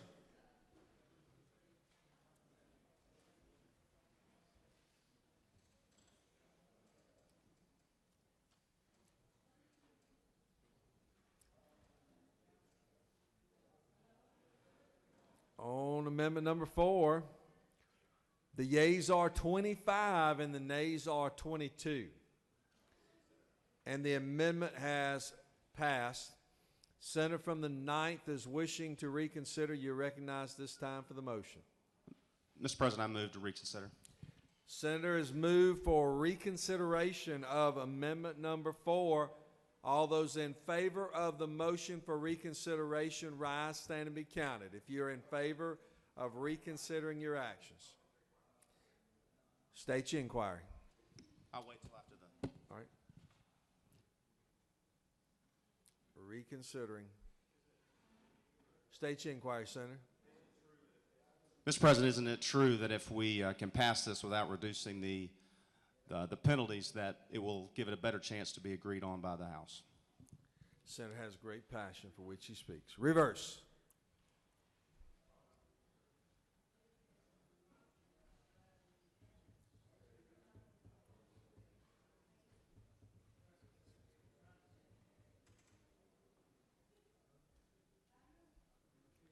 On the motion for reconsideration, the yeas are 16 and the nays are 26, and the motion has lost.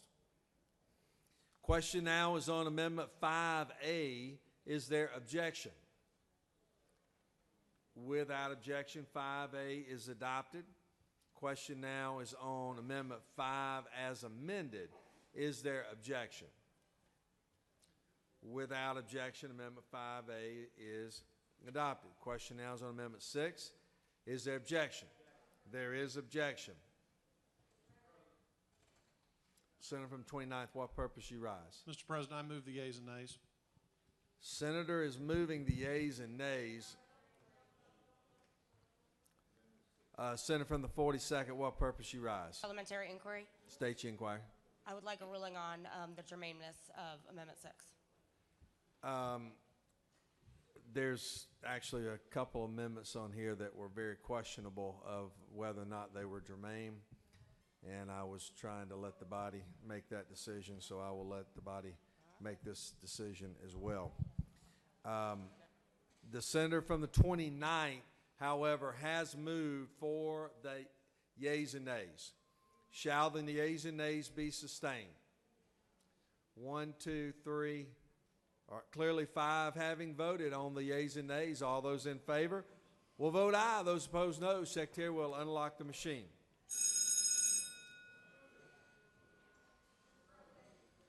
Chair recognizes Senator 29. Parliamentary inquiry, Mr. State your President. inquiry. Isn't it true that a green vote on Amendment 6 will finally allow a distinction between the driver's licenses issued to those with unlawful status and those with lawful status in our state? Senator has great passion for which he speaks.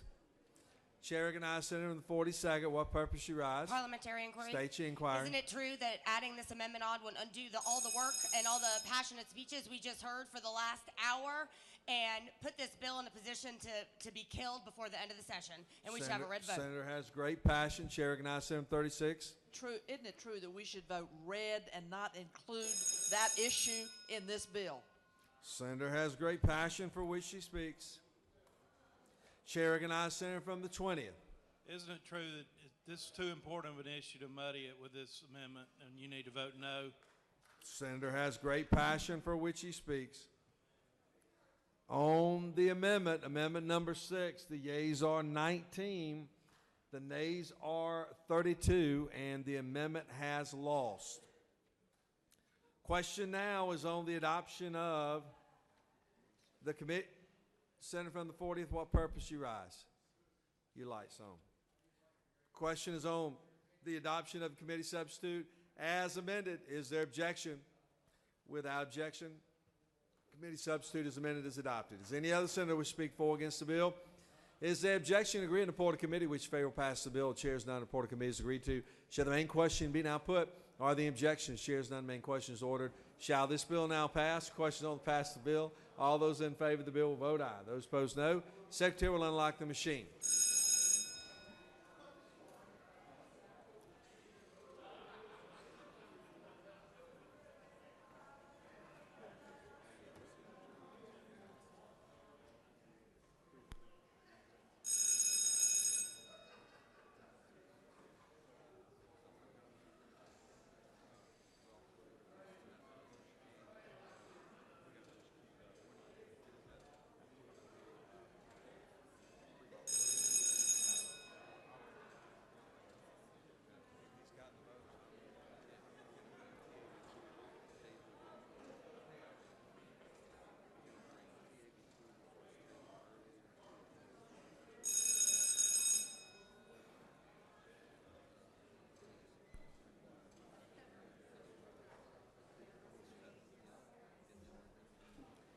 On the passage of the bill, the yeas are 55, the nays are 0, and this bill, having received requisite constitutional majority, is therefore adopted. Chair recognizes the senator from the 56. 56. Senators wanting to remove a bill from the table. Pay close attention. Chair recognizes Senator from 56. Thank you, Mr. President. I'd ask unanimous consent to pull House Bill 327 off the table. 327, read the caption. House Bill 327 by Resident Blackman, 146 and others. The bill will be titled, an act to amend Chapter 5C of Title 40 of the OCGA relating to alternative ad valorem tax on motor vehicles so as to change the manner for determining fair market value of motor vehicles subject to the tax and for other purposes. Is there objection? Is there objection? Without. Senator from the 41st, why is your light on? No.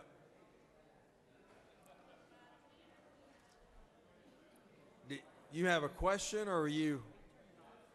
Oh, no, that's fine. Without objection, Senator from the 56 will be recognized. Present the bill.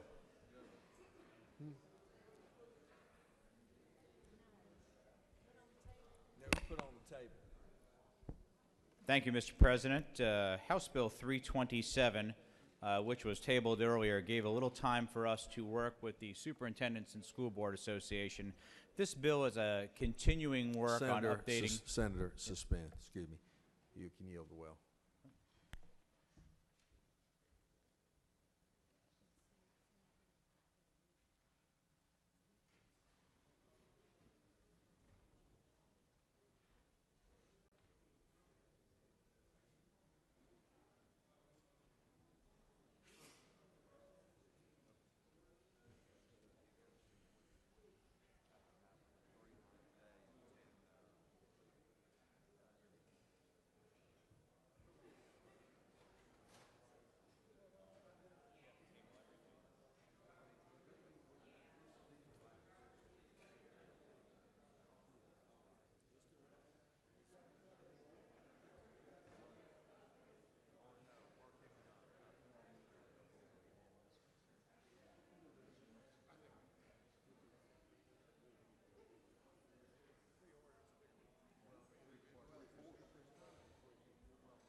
All right.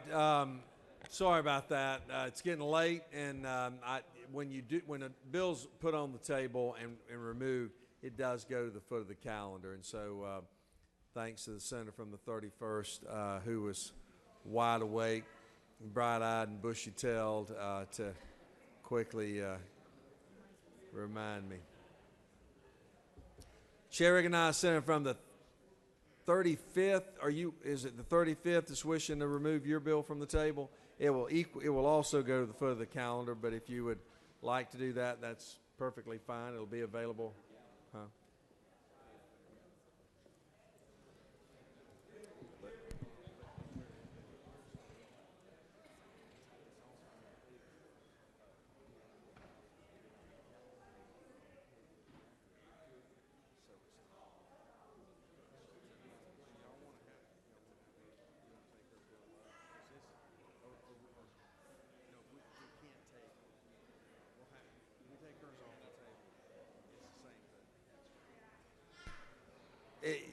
You're not really saving anything by taking it off the table. We're tabling. We are.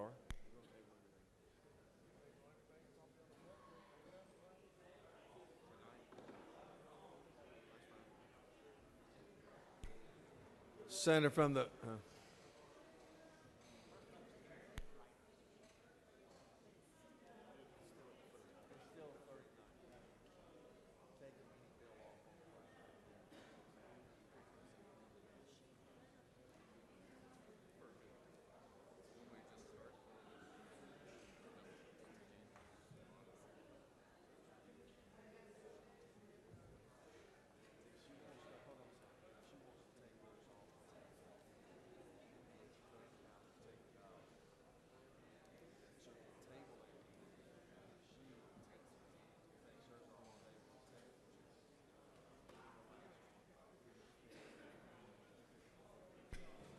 Senator from the 46, you want to just go ahead and put the rest of the bills on the table?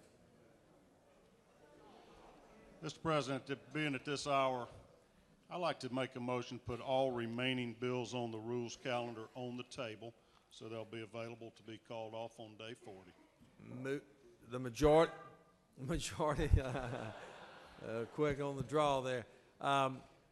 Senators move that the rest of the bills on the calendar be placed on the table. They will be eligible for being taken off the calendar on the 40th day. Is there objection? Without objection, the bills will be removed from the table. Now the chair will recognize, table, or on the table. Now the chair recognizes Senator from the 35th. Mr. President, I move that we take HB 870 off of the table. 870, read the caption.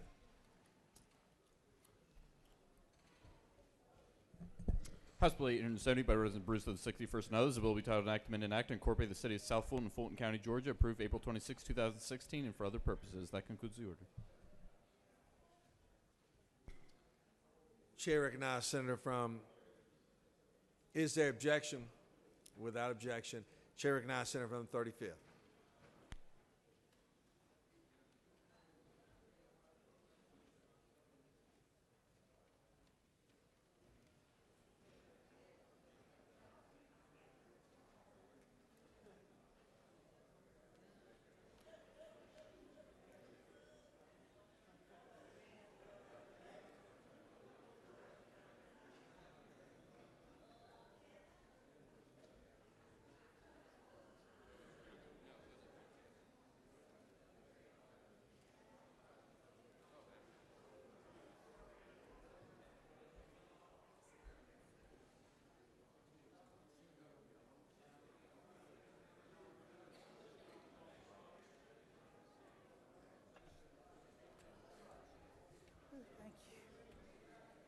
Thank you, Mr. President. HB 870, it has, for over the past 6 years, Fulton Industrial Community Improvement District has invested more than $10 million in that area.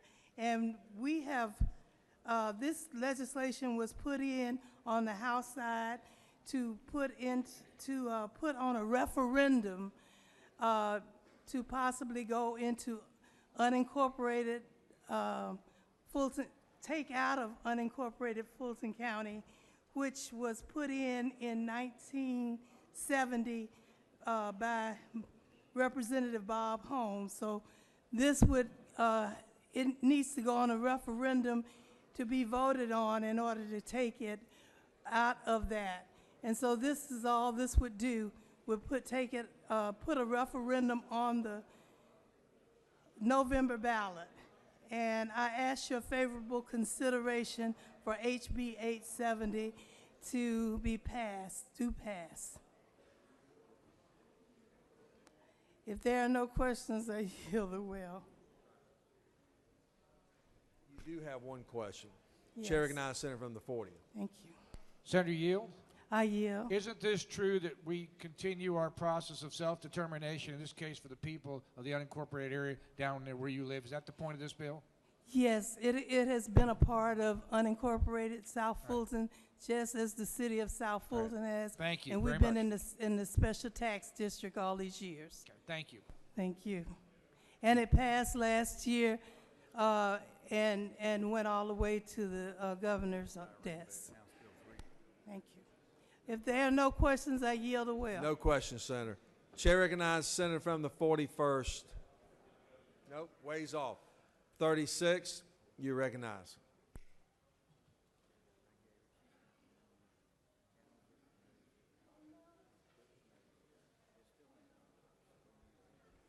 Thank you, Mr. President.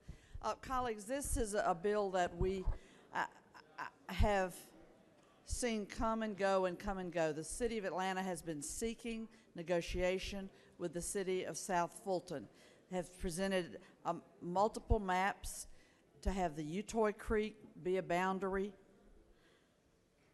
It's now in the hands of the Senate. I feel strongly that the proper thing to do is to vote no on the City of South Fulton and put the parties at the table to resolve this once and for all.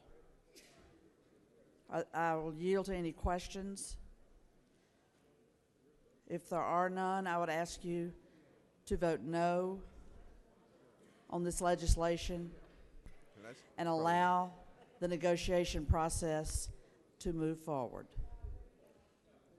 If there are no questions, Mr. President, I'll yield the well. No questions, Senator. Chair recognizes Senator 56. Present.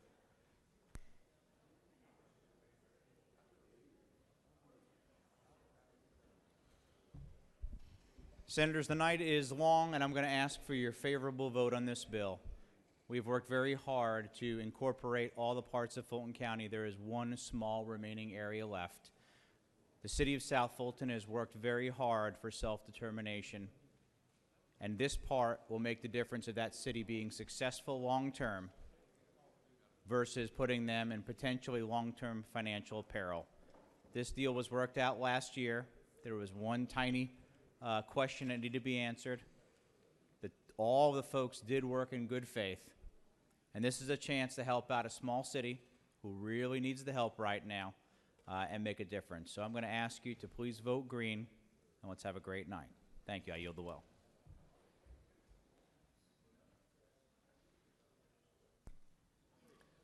Chair recognizes Senator from the 48th. Senator has yielded. You like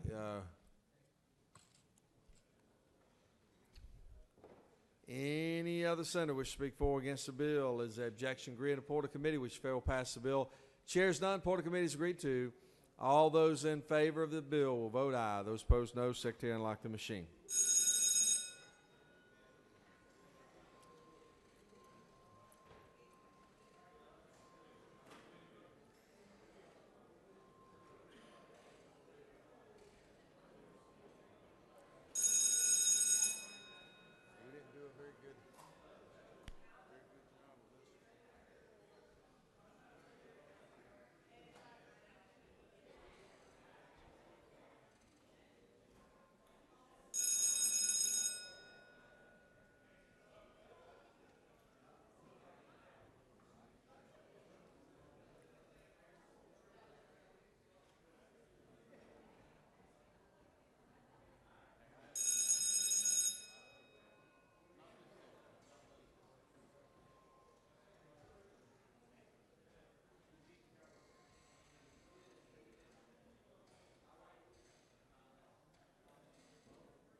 On the passage of the bill, the yeas are 35, the nays are 15. And this bill, having received requisite constitutional majority, is therefore adopted.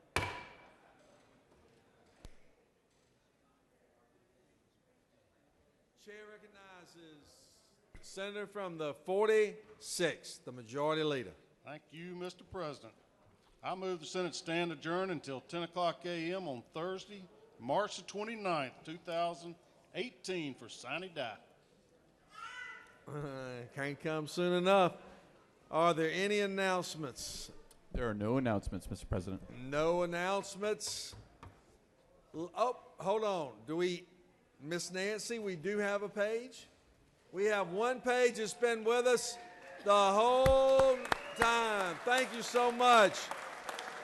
Troy Cheney.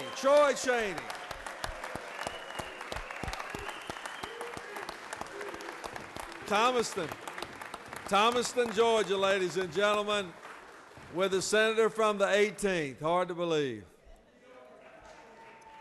Awesome.